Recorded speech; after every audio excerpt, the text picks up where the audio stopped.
Channel Punjabi ਦੇਖ ਰਹੇ ਦਰਸ਼ਕਾਂ ਦਾ ਪ੍ਰੋਗਰਾਮ ਫਰੰਟ ਲਾਈਨ ਵਿੱਚ ਬਹੁਤ-ਬਹੁਤ ਸਵਾਗਤ। ਦੋਸਤੋ ਹਾਜ਼ਰ ਹਾਂ ਅੱਜ ਦੇ ਕੁਝ ਮੁੱਦੇ, ਅੱਜ ਦੀਆਂ ਕੁਝ ਗੱਲਾਂ ਬਾਤਾਂ ਤੁਹਾਡੇ ਨਾਲ ਸਾਂਝੀਆਂ ਕਰਨ ਲਈ। ਪ੍ਰੋਗਰਾਮ ਵਿੱਚ ਖਾਸ ਤੌਰ ਤੇ ਗੱਲਬਾਤ ਕਰਨੀ ਹੈ ਅਮਰੀਕਾ ਦੇ ਵਿੱਚ ਟੈਕਸਸ ਦੇ ਵਿੱਚ ਹੋਈ ਸ਼ੂਟਿੰਗ ਦੀ ਡਿਟੇਲ ਸਾਹਮਣੇ ਆ ਰਹੀ ਹੈ ਕਿ ਅਸਲ ਦੇ ਵਿੱਚ ਉੱਥੇ ਹੋਇਆ ਕੀ ਸੀ, ਕਦੋਂ ਉਹ ਵਿਅਕਤੀ ਆਉਂਦਾ, ਕਿੱਦਾਂ ਗੋਲੀ ਚਲਾਉਂਦਾ, ਉਹ ਤੁਹਾਡੇ ਨਾਲ ਗੱਲਬਾਤ ਸਾਂਝੀ ਕਰਾਂਗੇ। ਅਲਬਰਟਾ ਦੇ ਵਿੱਚ 911 ਕਾਲ ਕਰਨ ਤੋਂ ਬਾਅਦ ਬਹੁਤ ਲੰਬੀ ਵੇਟਿੰਗ ਟਾਈਮ ਆ, ਉਹਦੇ ਲਈ ਕੁਝ ਕੀਤਾ ਜਾ ਰਿਹਾ, ਉਹਦੇ ਬਾਰੇ ਗੱਲਬਾਤ ਕਰਾਂਗੇ। ਮਹਿੰਗਾਈ ਦੇ ਵਿੱਚ ਵੀ ਬ੍ਰਿਟਿਸ਼ ਕੋਲੰਬੀਆ ਵਿੱਚ ਰਹਿਣ ਵਾਲੇ ਲੋਕ ਪੈਸਾ ਖਰਚ ਰਹੇ ਆ, ਸਪੈਂਡ ਕਰ ਰਹੇ ਆ, ਇਹਦਾ ਕੀ ਕਾਰਨ ਆ, ਇਹਦੇ ਬਾਰੇ ਤੁਹਾਡੇ ਨਾਲ ਗੱਲਬਾਤ ਕਰਾਂਗੇ। ਖਾਸ ਤੌਰ ਦੇ ਉੱਤੇ ਕੰਟੈਰੀਓ ਦੇ ਵਿੱਚ ਮਾਮਲਾ ਸਾਹਮਣੇ ਆਇਆ ਜਿਹਦੇ ਵਿੱਚ ਜਿਹੜੇ ਕਿਰਾਏਦਾਰ ਜਿਹੜਾ ਇੰਟਰਨੈਸ਼ਨਲ ਸਟੂਡੈਂਟ ਸੀ ਉਹਨੂੰ ਇੱਕ ਬਹੁਤ ਹੀ ਮਾੜੇ ਘਰ ਦੇ ਵਿੱਚ ਰਹਿਣਾ ਪਿਆ ਅਤੇ ਜਿਹੜਾ ਲੈਂਡਲੋਰਡ ਆ ਉਹਦਾ ਕਿਰਾਇਆ ਵੀ ਵਾਪਸ ਨਹੀਂ ਕਰ ਰਿਹਾ। ਮਾਮਲਾ ਕੀ ਆ, ਇਸੇ ਮਾਮਲੇ ਦੇ ਉੱਤੇ ਅੱਗੇ ਜਾ ਕੇ ਅਸੀਂ ਪ੍ਰਸਿੱਧ ਵਕੀਲ ਬ੍ਰਿਜਮੋਨ ਹੋਣਾ ਦੇ ਨਾਲ ਗੱਲਬਾਤ ਕਰਨੀ ਹੈ, ਉਹ ਵੀ ਤੁਹਾਡੇ ਨਾਲ ਲੈ ਕੇ ਹਾਜ਼ਰ ਹੋਵਾਂਗੇ। ਅਤੇ ਸ਼ਹੀਦ ਭਗਤ ਸਿੰਘ ਰਨ 5K ਸ਼ਹੀਦ ਭਗਤ ਸਿੰਘ ਰਨ ਕਰਵਾਈ ਜਾ ਰਹੀ ਹੈ, ਉਹਦੇ ਔਰਗੇਨਾਈਜ਼ਰ ਵੀ ਪ੍ਰੋਗਰਾਮ ਦੇ ਵਿੱਚ ਖਾਸ ਤੌਰ 'ਤੇ ਸ਼ਾਮਲ ਹੋਣਗੇ। ਸਭ ਤੋਂ ਪਹਿਲਾ ਮਾਮਲਾ ਟੈਕਸਸ ਦੇ ਵਿੱਚ ਹੋਈ ਸ਼ੂਟਿੰਗ ਦਾ। ਜਿਹੜੇ ਬੱਚੇ ਟੈਕਸਸ ਐਲੀਮੈਂਟਰੀ ਸਕੂਲ ਦੇ ਅੰਦਰ ਰੌਲਾ ਪਾ ਰਹੇ ਸੀ, ਬੈਗ ਕਰ ਰਹੇ ਸੀ ਪੁਲਿਸ ਨੂੰ ਕਲਾਸਰੂਮ ਦੇ ਵਿੱਚ ਕਿ 911 ਕਾਲ ਕੀਤੀ ਜਾ ਰਹੀ ਸੀ, ਜਦੋਂ ਕਿ 19 ਪੁਲਿਸ ਆਫਿਸਰਸ ਦੀ ਟੀਮ ਕੋਰੀਡੋਰ ਦੇ ਵਿੱਚ 1 ਘੰਟਾ ਉਡੀਕ ਕਰਦੀ ਰਹੀ, ਕਿਉਂਕਿ ਉਹਨਾਂ ਦਾ ਕਮਾਂਡਰ ਇਹ ਸਮਝਦਾ ਸੀ ਕਿ ਇਸ ਵੇਲੇ ਸਿਚੁਏਸ਼ਨ ਬਦਲ ਚੁੱਕੀ ਆ, ਜਿਹੜਾ ਵਿਅਕਤੀ ਅੰਦਰ ਆ ਉਹਨੂੰ ਐਕਟਿਵ ਸ਼ੂਟਰ ਨਹੀਂ ਮੰਨਿਆ ਜਾ ਸਕਦਾ। ਇਹ ਸਿਚੁਏਸ਼ਨ ਐਕਟਿਵ ਸ਼ੂਟਰ ਤੋਂ ਲੈ ਕੇ ਬੈਰੀਕੇਡਡ ਸਬਜੈਕਟ ਦੇ ਵਿੱਚ ਬਦਲ ਚੁੱਕੀ ਆ। ਟੈਕਸਸ ਲਾਅ ਇਨਫੋਰਸਮੈਂਟ ਆਫਿਸਰ ਨੇ ਇਹ ਗੱਲਬਾਤ ਅੱਜ ਸ਼ੁੱਕਰਵਾਰ ਨੂੰ ਸਾਹਮਣੇ ਲਿਆਂਦੀ ਹੈ। ਸਵਾਲ ਉੱਠ ਰਹੇ ਆ ਕਿ ਅਸਲ ਦੇ ਵਿੱਚ ਉਹ ਟਾਈਮਲਾਈਨ ਕੀ ਸੀ, ਇਹ ਨੌਜਵਾਨ ਕਦੋਂ ਆਪਣੇ ਘਰ ਦੇ ਉੱਤੋਂ ਨਿਕਲਦਾ, ਕਦੋਂ ਆਪਣੀ ਦਾਦੀ ਨੂੰ ਗੋਲੀ ਮਾਰਦਾ, ਕਿਸ ਤਰੀਕੇ ਦੇ ਨਾਲ ਉਹ ਸਕੂਲ ਦੇ ਵਿੱਚ ਐਂਟਰ ਕਰਦਾ, ਇਹ ਸਾਰੇ ਸਮੇਂ ਦੌਰਾਨ ਪੁਲਿਸ ਕਿੱਥੇ ਸੀ, ਅਤੇ ਜਦੋਂ ਪੁਲਿਸ ਉੱਥੇ ਪਹੁੰਚ ਹੀ ਗਈ ਆ ਤਾਂ ਉਹਨੇ ਕੀਤਾ ਕੀ। ਟੈਕਸਸ ਦੇ ਵਿੱਚ ਅਫੀਸ਼ੀਅਲ ਇਸ ਵੇਲੇ ਲਗਾਤਾਰ ਜਿਹੜੇ ਉਹਨਾਂ ਦਾ ਨੈਰੇਟਿਵ ਆ ਉਹ ਚੇਂਜ ਹੋ ਰਿਹਾ ਇਸ ਮਾਮਲੇ ਦੇ ਵਿੱਚ ਟਾਈਮਲਾਈਨ ਨੂੰ ਲੈ ਕੇ। ਜਿਹੜੀਆਂ ਬਹੁਤ ਸਾਰੀਆਂ ਚੀਜ਼ਾਂ ਅਨਐਕਸਪਲੇਨਡ ਸਾਹਮਣੇ ਆ ਰਹੀਆਂ ਕਿ ਸ਼ੂਟਰ ਦੇ ਕੋਲ 12 ਮਿੰਟ ਸੀਗੇ ਸਕੂਲ ਦੇ ਵਿੱਚ ਅੰਦਰ ਜਾਣ ਤੋਂ, ਜਦੋਂ ਦਾ ਟਰੱਕ ਇੱਕ ਦੂਜੀ ਚੀਜ਼ ਦੇ ਨਾਲ ਜਿਹੜਾ ਇੱਕ ਡਿੱਚ ਦੇ ਵਿੱਚ ਕ੍ਰੈਸ਼ ਹੁੰਦਾ ਆ, ਫਿਰ ਅੰਦਰ ਜਾ ਕੇ ਆਪਣੇ ਉਹਨੂੰ ਬੈਰੀਕੇਡ ਕਰਦਾ। ਇੱਕ ਕਲਾਸਰੂਮ ਦੇ ਵਿੱਚ ਇਹ ਵੀ ਨਹੀਂ ਉੱਥੇ ਐਕਸਪਲੇਨ ਕੀਤਾ ਗਿਆ ਕਿ ਜਿਹੜਾ ਲੋਕਲ ਲਾਅ ਇਨਫੋਰਸਮੈਂਟ ਆਫਿਸਰਸ ਆ ਉਹਨਾਂ ਨੇ 1 ਘੰਟਾ ਸਕੂਲ ਦੇ ਅੰਦਰ ਉਹਦੇ ਨਾਲ ਨੈਗੋਸ਼ੀਏਟ ਕਰਦਿਆਂ ਨੇ ਕੀ ਕੀਤਾ। ਰੈਮੋਸ ਜਿਹੜਾ ਕਿ ਸ਼ੂਟਰ ਸੀਗਾ ਉਹਨੇ 11 ਵਜੇ ਸਾਰੀ ਕਾਰਵਾਈ ਸ਼ੁਰੂ ਕਰਦਾ। ਇਹ ਦੁਖਾਂਤ ਵਾਪਰਨਾ 11 ਵਜੇ ਸ਼ੁਰੂ ਹੁੰਦਾ। 11 ਵਜੇ ਮੰਗਲਵਾਰ ਵਾਲੇ ਦਿਨ ਜਦੋਂ ਆਪਣੀ ਗ੍ਰੈਂਡ ਮਦਰ ਨੂੰ ਉਹਦੇ ਚਿਹਰੇ ਦੇ ਉੱਤੇ, ਮੂੰਹ ਦੇ ਉੱਤੇ, ਫੇਸ ਦੇ ਉੱਤੇ ਉਹਦੇ ਗੋਲੀ ਮਾਰਦਾ ਆ ਆਪਣੇ ਘਰ ਦੇ ਵਿੱਚ। ਹੁਣ ਪੁਲਿਸ ਨੇ ਕੀਤਾ ਕੀ ਆ, ਇਨਵੈਸਟੀਗੇਸ਼ਨ ਕੀ ਚੱਲ ਰਹੀ ਹੈ ਕਿ ਸਾਰੀਆਂ ਵੀਡੀਓਜ਼ ਇਕੱਠੀਆਂ ਕਰ ਲਈਆਂ, ਜਿੱਥੋਂ ਕਿਸੇ ਨੂੰ ਵੀ ਕੋਈ ਵੀਡੀਓ ਮਿਲ ਰਹੀ ਹੈ, ਜੋ ਜਿਹੜੇ ਉੱਥੋਂ ਦੇ ਮੌਕੇ ਦੇ ਗਵਾਹ ਨੇ ਉਹਨਾਂ ਕੋਲੋਂ ਜਿਹੜੀ ਜਾਣਕਾਰੀ ਮਿਲ ਗਈ ਉਹ ਸਾਰਿਆਂ ਨੂੰ ਇਕੱਠਿਆਂ ਕਰਕੇ ਦੇਖ ਰਹੇ ਕਿ ਅਸਲ ਦੇ ਵਿੱਚ ਵਾਪਰਿਆ ਕੀ ਸੀ। ਅਤੇ ਜਦੋਂ ਉਹ ਗੱਲਾਂ ਬਾਤਾਂ ਸਾਹਮਣੇ ਆਉਂਦੀਆਂ ਉਹਦੇ 'ਚੋਂ ਪਤਾ ਇਹ ਲੱਗਦਾ ਵੀ 11 ਵਜੇ ਉਹਨੇ ਆਪਣੇ ਘਰ ਦੇ ਵਿੱਚ ਆਪਣੀ ਦਾਦੀ ਦੇ ਗੋਲੀ ਮਾਰੀ ਆ। ਉਹਦੇ ਤੋਂ ਉਹ ਗੋਲੀ ਮਾਰਨ ਤੋਂ ਬਾਅਦ ਉਹ ਸੋਸ਼ਲ ਮੀਡੀਆ ਦੇ ਉੱਤੇ ਮੈਸੇਜ ਪੋਸਟ ਕਰਦਾ ਅਤੇ ਡਿਕਲੇਅਰ ਕਰਦਾ ਕਿ ਮੈਂ IS ਐਲੀਮੈਂਟਰੀ ਸਕੂਲ ਦੇ ਵਿੱਚ ਹੁਣ ਗੋਲੀਆਂ ਮਾਰਨ ਜਾ ਰਿਹਾ। ਉੱਥੋਂ ਉਹ ਜਿਹੜਾ ਪਿਕਅਪ ਟਰੱਕ ਆ ਉਹ ਲਿਆਉਂਦਾ, ਉਹਦੀ ਗ੍ਰੈਂਡ ਮਦਰ ਦਾ ਹੀ ਪਿਕਅਪ ਟਰੱਕ ਆ, ਉਹਨੂੰ ਚੱਕ ਕੇ ਉੱਥੋਂ ਸਕੂਲ ਵੱਲ ਨੂੰ ਜਾਣਾ ਸ਼ੁਰੂ ਕਰਦਾ। 11:28 ਦੇ ਉੱਤੇ ਉਹ ਕ੍ਰੈਸ਼ ਕਰ ਜਾਂਦਾ ਟਰੱਕ ਇੱਕ ਡਿੱਚ ਦੇ ਵਿੱਚ, ਅਤੇ ਉਹ ਪੈਸੰਜਰ ਡੋਰ ਦੇ ਵਿੱਚੋਂ ਪੈਸੰਜਰ ਵਾਲੇ ਪਾਸਿਓਂ ਬਾਹਰ ਆਉਂਦਾ। ਬਾਹਰ ਆ ਕੇ ਉਹਦੇ ਕੋਲ ਇੱਕ ਜਿਹੜੀ ਰਾਈਫਲ ਆ ਅਤੇ 2 ਬੰਦਿਆਂ ਨੂੰ ਉੱਥੇ ਫਿਊਨਲ ਹੋਮ ਆ ਇੱਕ ਨੇੜੇ, ਉੱਥੇ ਗੋਲੀ ਮਾਰਦਾ। ਉਹਦੇ ਤੋਂ ਬਾਅਦ ਫਿਰ ਉਹ ਰੌਬ ਐਲੀਮੈਂਟਰੀ ਸਕੂਲ ਦੇ ਵੱਲ ਨੂੰ ਜਾਂਦਾ, ਫੈਂਸ ਦੇ ਉੱਤੇ ਟੱਪਦਾ, ਉਹਨੂੰ ਟੱਪ ਕੇ ਕ੍ਰੋਸ ਕਰਦਾ, ਸਕੂਲ ਦੇ ਪਾਰਕਿੰਗ ਲੋਟ ਦੇ ਵਿੱਚ ਜਾਂਦਾ। 11:40 ਦੇ ਉੱਤੇ ਉਹ ਵੈਸਟ ਸਾਈਡ ਦੇ ਉੱਤੇ ਇੱਕ ਜਿਹੜਾ 1 ਸਟੋਰੀ ਬ੍ਰਿਕ ਸਕੂਲ ਆ ਉਹਦੇ ਉੱਤੇ ਚੱਲ ਜਾਂਦਾ। ਬਹੁਤ ਸਾਰੇ ਲੋਕਾਂ ਨੂੰ ਮਲਟੀਪਲ ਰਾਊਂਡਸ ਫਾਇਰ ਕਰਦਾ। ਉਹਦੇ ਤੋਂ ਬਾਅਦ ਇੱਕ ਅਨਲੌਕ ਡੋਰ ਦੇ ਰਾਹੀਂ ਉਹ ਅੰਦਰ ਕਰ ਜਾਂਦਾ। ਆਪਣਾ ਰਸਤਾ ਉੱਧਰਲੇ ਪਾਸੇ ਬਣਾਉਣ ਤੋਂ ਬਾਅਦ ਉਹ ਹਾਲਵੇਜ਼ ਦੇ ਵਿੱਚ ਲਗਾਤਾਰ ਗੋਲੀ ਚਲਾਉਂਦਾ ਆ। ਫਿਰ ਆਪਣੇ ਖੱਬੇ ਪਾਸੇ ਮੁੜਦਾ। ਉਹਦੇ ਤੋਂ ਬਾਅਦ ਇੱਕ ਐਮਟੀ ਕਲਾਸਰੂਮ ਦੇ ਵਿੱਚ ਜਾਂਦਾ, ਉੱਥੇ ਕੜਜਾਨੇ ਕਲਾਸਰੂਮ ਦੇ ਵਿੱਚ ਜਾਂਦਾ ਜਿੱਥੇ ਕਿ ਉਹ ਬਹੁਤ ਸਾਰੇ ਸਟੂਡੈਂਟ ਆ, ਉੱਥੇ ਉਹ ਗੋਲੀਆਂ ਚਲਾਉਂਦਾ ਅਤੇ ਜਿਹਦੇ ਵਿੱਚ ਸਾਰਾ ਹਾਦਸਾ ਵਾਪਰਦਾ। ਸਵਾਲ ਬਹੁਤ ਸਾਰੇ ਇਸ ਮਾਮਲੇ ਦੇ ਵਿੱਚ ਇਸ ਵੇਲੇ ਉੱਠ ਰਹੇ ਆ ਕਿ ਉੱਥੇ ਜਿਹੜੀ ਸਕੂਲ ਦੀ ਜਾਂ ਉੱਥੋਂ ਦੀ ਸਕੂਲ ਡਿਸਟ੍ਰਿਕਟ ਦੀ ਜਿਹੜੀ ਥ੍ਰੈਟ ਅਸੈਸਮੈਂਟ ਟੀਮ ਸੀ ਉਹ ਕੀ ਕਰਦੀ ਸੀ, ਥ੍ਰੈਟ ਰਿਪੋਰਟਿੰਗ ਸਿਸਟਮ ਕੀ ਸੀਗਾ ਉਹਨਾਂ ਦਾ, ਸੋਸ਼ਲ ਮੀਡੀਆ ਨੂੰ ਮੋਨੀਟਰ ਕਰਨ ਵਾਲੇ ਸੌਫਟਵੇਅਰ ਕਿਹੜੇ ਸੀ। ਤੁਹਾਨੂੰ ਯਾਦ ਹੋਊਗਾ ਜਿਹੜੀ ਬਫਲੋ ਦੇ ਵਿੱਚ ਸ਼ੂਟਿੰਗ ਹੋਈ ਆ, ਉਹ ਆਪਣੇ ਹੈਲਮਟ ਦੇ ਉੱਤੇ ਕੈਮਰਾ ਲਾ ਕੇ ਜਾਂਦਾ ਔਰ ਸੋਸ਼ਲ ਮੀਡੀਆ ਦੇ ਉੱਤੇ ਪਹਿਲਾਂ ਲਿਖਦਾ ਹੈ ਅਤੇ ਫਿਰ ਉਹ ਲਾਈਵ ਕਰਦਾ ਆਪਣੀ ਸਾਰੀ ਸ਼ੂਟਿੰਗ ਨੂੰ। ਇਹ ਬੰਦਾ ਘਰ ਦੇ ਵਿੱਚ ਨੌਜਵਾਨ ਦਾਦੀ ਨੂੰ ਗੋਲੀ ਮਾਰਦਾ, ਗੋਲੀ ਮਾਰਨ ਤੋਂ ਬਾਅਦ ਸੋਸ਼ਲ ਮੀਡੀਆ ਦੇ ਉੱਤੇ ਮੈਸੇਜ ਲਿਖਦਾ ਕਿ ਮੈਂ ਹੁਣ ਫਲਾਣੇ ਸਕੂਲ ਦੇ ਵਿੱਚ ਜਾ ਕੇ ਗੋਲੀ ਮਾਰਨ ਲੱਗਾ। ਉਸ ਵੇਲੇ ਜਿਹੜੀ ਸੋਸ਼ਲ ਮੀਡੀਆ ਮੋਨੀਟਰਿੰਗ ਸੌਫਟਵੇਅਰ ਸੀ ਉਹ ਕੀ ਕਰ ਰਿਹਾ ਸੀ, ਫੈਂਸ ਸਕੂਲ ਦੀ ਜਿਹੜੀ ਸੀਗੀ ਉਹਦੇ ਮੋਸ਼ਨ ਡਿਟੈਕਟਰ ਕਿੱਥੇ ਸੀਗੇ, ਉਹ ਕੈਂਪਸ ਦੇ ਵਿੱਚ ਕਿਸ ਤਰ੍ਹਾਂ ਜਾਂਦਾ ਆ। ਆਨਲਾਈਨ ਜਿਹੜੀ ਡਿਸਟ੍ਰਿਕਟ ਬੋਰਡ ਦਾ ਰੈਕਡ ਆ ਉਹ ਦੱਸਦਾ ਹੈ ਕਿ ਟੀਚਰਸ ਨੂੰ ਇੰਸਟਰਕਸ਼ਨ ਹੁੰਦੀਆਂ ਕਿ ਕਲਾਸਰੂਮ ਦੇ ਦਰਵਾਜ਼ਿਆਂ ਨੂੰ ਹਰ ਵੇਲੇ ਲੌਕ ਰੱਖਣਾ ਹੈ। ਇਹ ਨਿਯਮ ਆ ਉੱਥੇ ਦਾ। 4 ਮਿੰਟ ਬਾਅਦ ਉਹ ਨੌਜਵਾਨ ਐਂਟਰ ਕਰਦਾ ਸਕੂਲ ਦੇ ਵਿੱਚ। ਆਫਿਸਰ ਜਿਹੜਾ ਪੁਲਿਸ ਡਿਪਾਰਟਮੈਂਟ ਦੇ ਨਾਲ ਆ ਉਹ ਦੱਸਦੇ ਆ ਕਿ ਉਹ ਅੰਦਰ ਜਾਂਦੇ ਆ, ਬਾਅਦ ਦੇ ਵਿੱਚ ਗਨ ਫਾਇਰ ਸੁਣਦੇ ਆ। ਉਹ ਜਿਹੜਾ ਉੱਥੋਂ ਦਾ ਸਕੂਲ ਦਾ ਆਫਿਸਰ ਉਹ ਅੰਦਰ ਜਾ ਕੇ ਦਾਖਲ ਹੋਣ ਦੀ ਕੋਸ਼ਿਸ਼ ਕਰਦਾ, ਪਰ ਕਿਉਂਕਿ ਮੋਰੀਆਂ ਗੋਲੀਆਂ ਚੱਲਦੀਆਂ ਉਹ ਕਵਰ ਕਰ ਲੈਂਦਾ ਆਪਣੇ ਆਪ ਨੂੰ। ਉਹਦੇ ਤੋਂ ਬਾਅਦ ਜਿਹੜੇ ਫਿਰ ਅੰਦਰ ਜਾ ਕੇ ਜਦੋਂ ਬਾਅਦ ਦੇ ਵਿੱਚ ਜਾ ਕੇ ਪੁਲਿਸ ਆਉਂਦੀ ਹੈ ਤੇ ਉੱਥੇ ਨੈਗੋਸ਼ੀਏਸ਼ਨ ਸ਼ੁਰੂ ਹੁੰਦੀ ਹੈ। ਤੇ ਉਹਦੇ ਤੋਂ ਬਾਅਦ ਹੁਣ ਕਿਹਾ ਜਾ ਰਿਹਾ ਕਿ ਜਦੋਂ ਨੈਗੋਸ਼ੀਏਸ਼ਨ ਪੁਲਿਸ ਨੇ ਸ਼ੁਰੂ ਕਰ ਦਿੱਤੀ ਉਹਦੇ ਤੋਂ ਬਾਅਦ ਬਹੁਤੇ ਗਨ ਫਾਇਰ ਨਹੀਂ ਹੋਏ।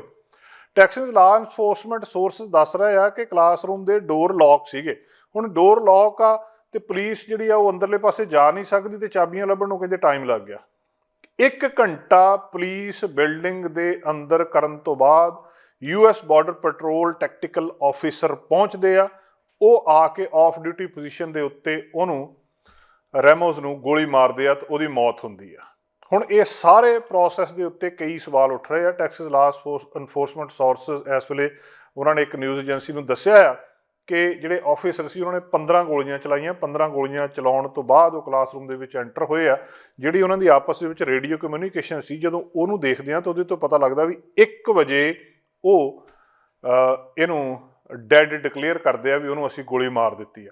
ਹੁਣ ਇਹ ਜਿਹੜੀ ਟਾਈਮ ਲਾਈਨ ਆ ਇਹਦੇ ਉੱਤੇ ਸਵਾਲ ਉੱਠਦੇ ਆ ਕਿ 11 ਵਜੇ ਉਹ ਘਰ ਦੇ ਵਿੱਚ ਦਾਦੀ ਨੂੰ ਗੋਲੀ ਮਾਰਦਾ, 11:28 ਤੇ ਉਹਦਾ ਟਰੱਕ ਕ੍ਰੈਸ਼ ਕਰਦਾ, 11:40 ਤੇ ਉਹ ਸਕੂਲ 'ਚ ਐਂਟਰ ਕਰਦਾ, 1 ਵਜੇ ਜਾ ਕੇ ਜਿਹੜੀ ਉਹਦੀ ਰੇਡੀਓ ਕਮਿਊਨੀਕੇਸ਼ਨ ਦੱਸ ਰਹੀ ਹੈ ਕਿ ਉਹਨੂੰ ਗੋਲੀ ਮਾਰੀ ਗਈ ਹੈ। ਉਹ 1 ਘੰਟਾ ਕੀ ਕੀਤਾ ਗਿਆ।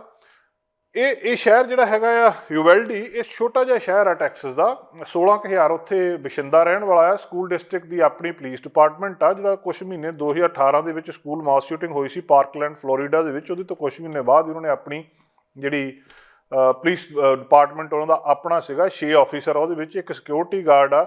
ਇੱਕ ਨਵਾਂ ਆਫਿਸਰ ਉਹਨਾਂ ਨੇ ਹਾਇਰ ਕੀਤਾ ਜਿਹੜਾ ਸਵੈਟ ਟ੍ਰੇਨਿੰਗ ਕਮਾਂਡਰ ਸੀਗਾ ਯੂਵੈਲਡੀ ਪੁਲਿਸ ਡਿਪਾਰਟਮੈਂਟ ਦੇ ਵਿੱਚ। 10 ਸਾਲ ਉਹਨੇ ਉੱਥੇ ਕੰਮ ਕੀਤਾ ਆ। ਇਹ ਸਾਰਾ ਕੁਝ ਉਸ ਵੇਲੇ ਕਰ ਕੀ ਰਿਹਾ ਸੀ, ਇਹ ਸਵਾਲ ਹੁਣ ਲੋਕਾਂ ਦੇ ਸਾਹਮਣੇ ਨੇ। ਇਹਦੀ ਕੁਦਰਤੀ ਤੌਰ ਦੇ ਉੱਤੇ ਇਨਵੈਸਟੀਗੇਸ਼ਨ ਵੀ ਹੋਊਗੀ ਕਿ ਕੀ ਪੁਲਿਸ ਦੁਆਰਾ ਲਿਆ ਗਿਆ ਫੈਸਲਾ ਸਹੀ ਸੀ।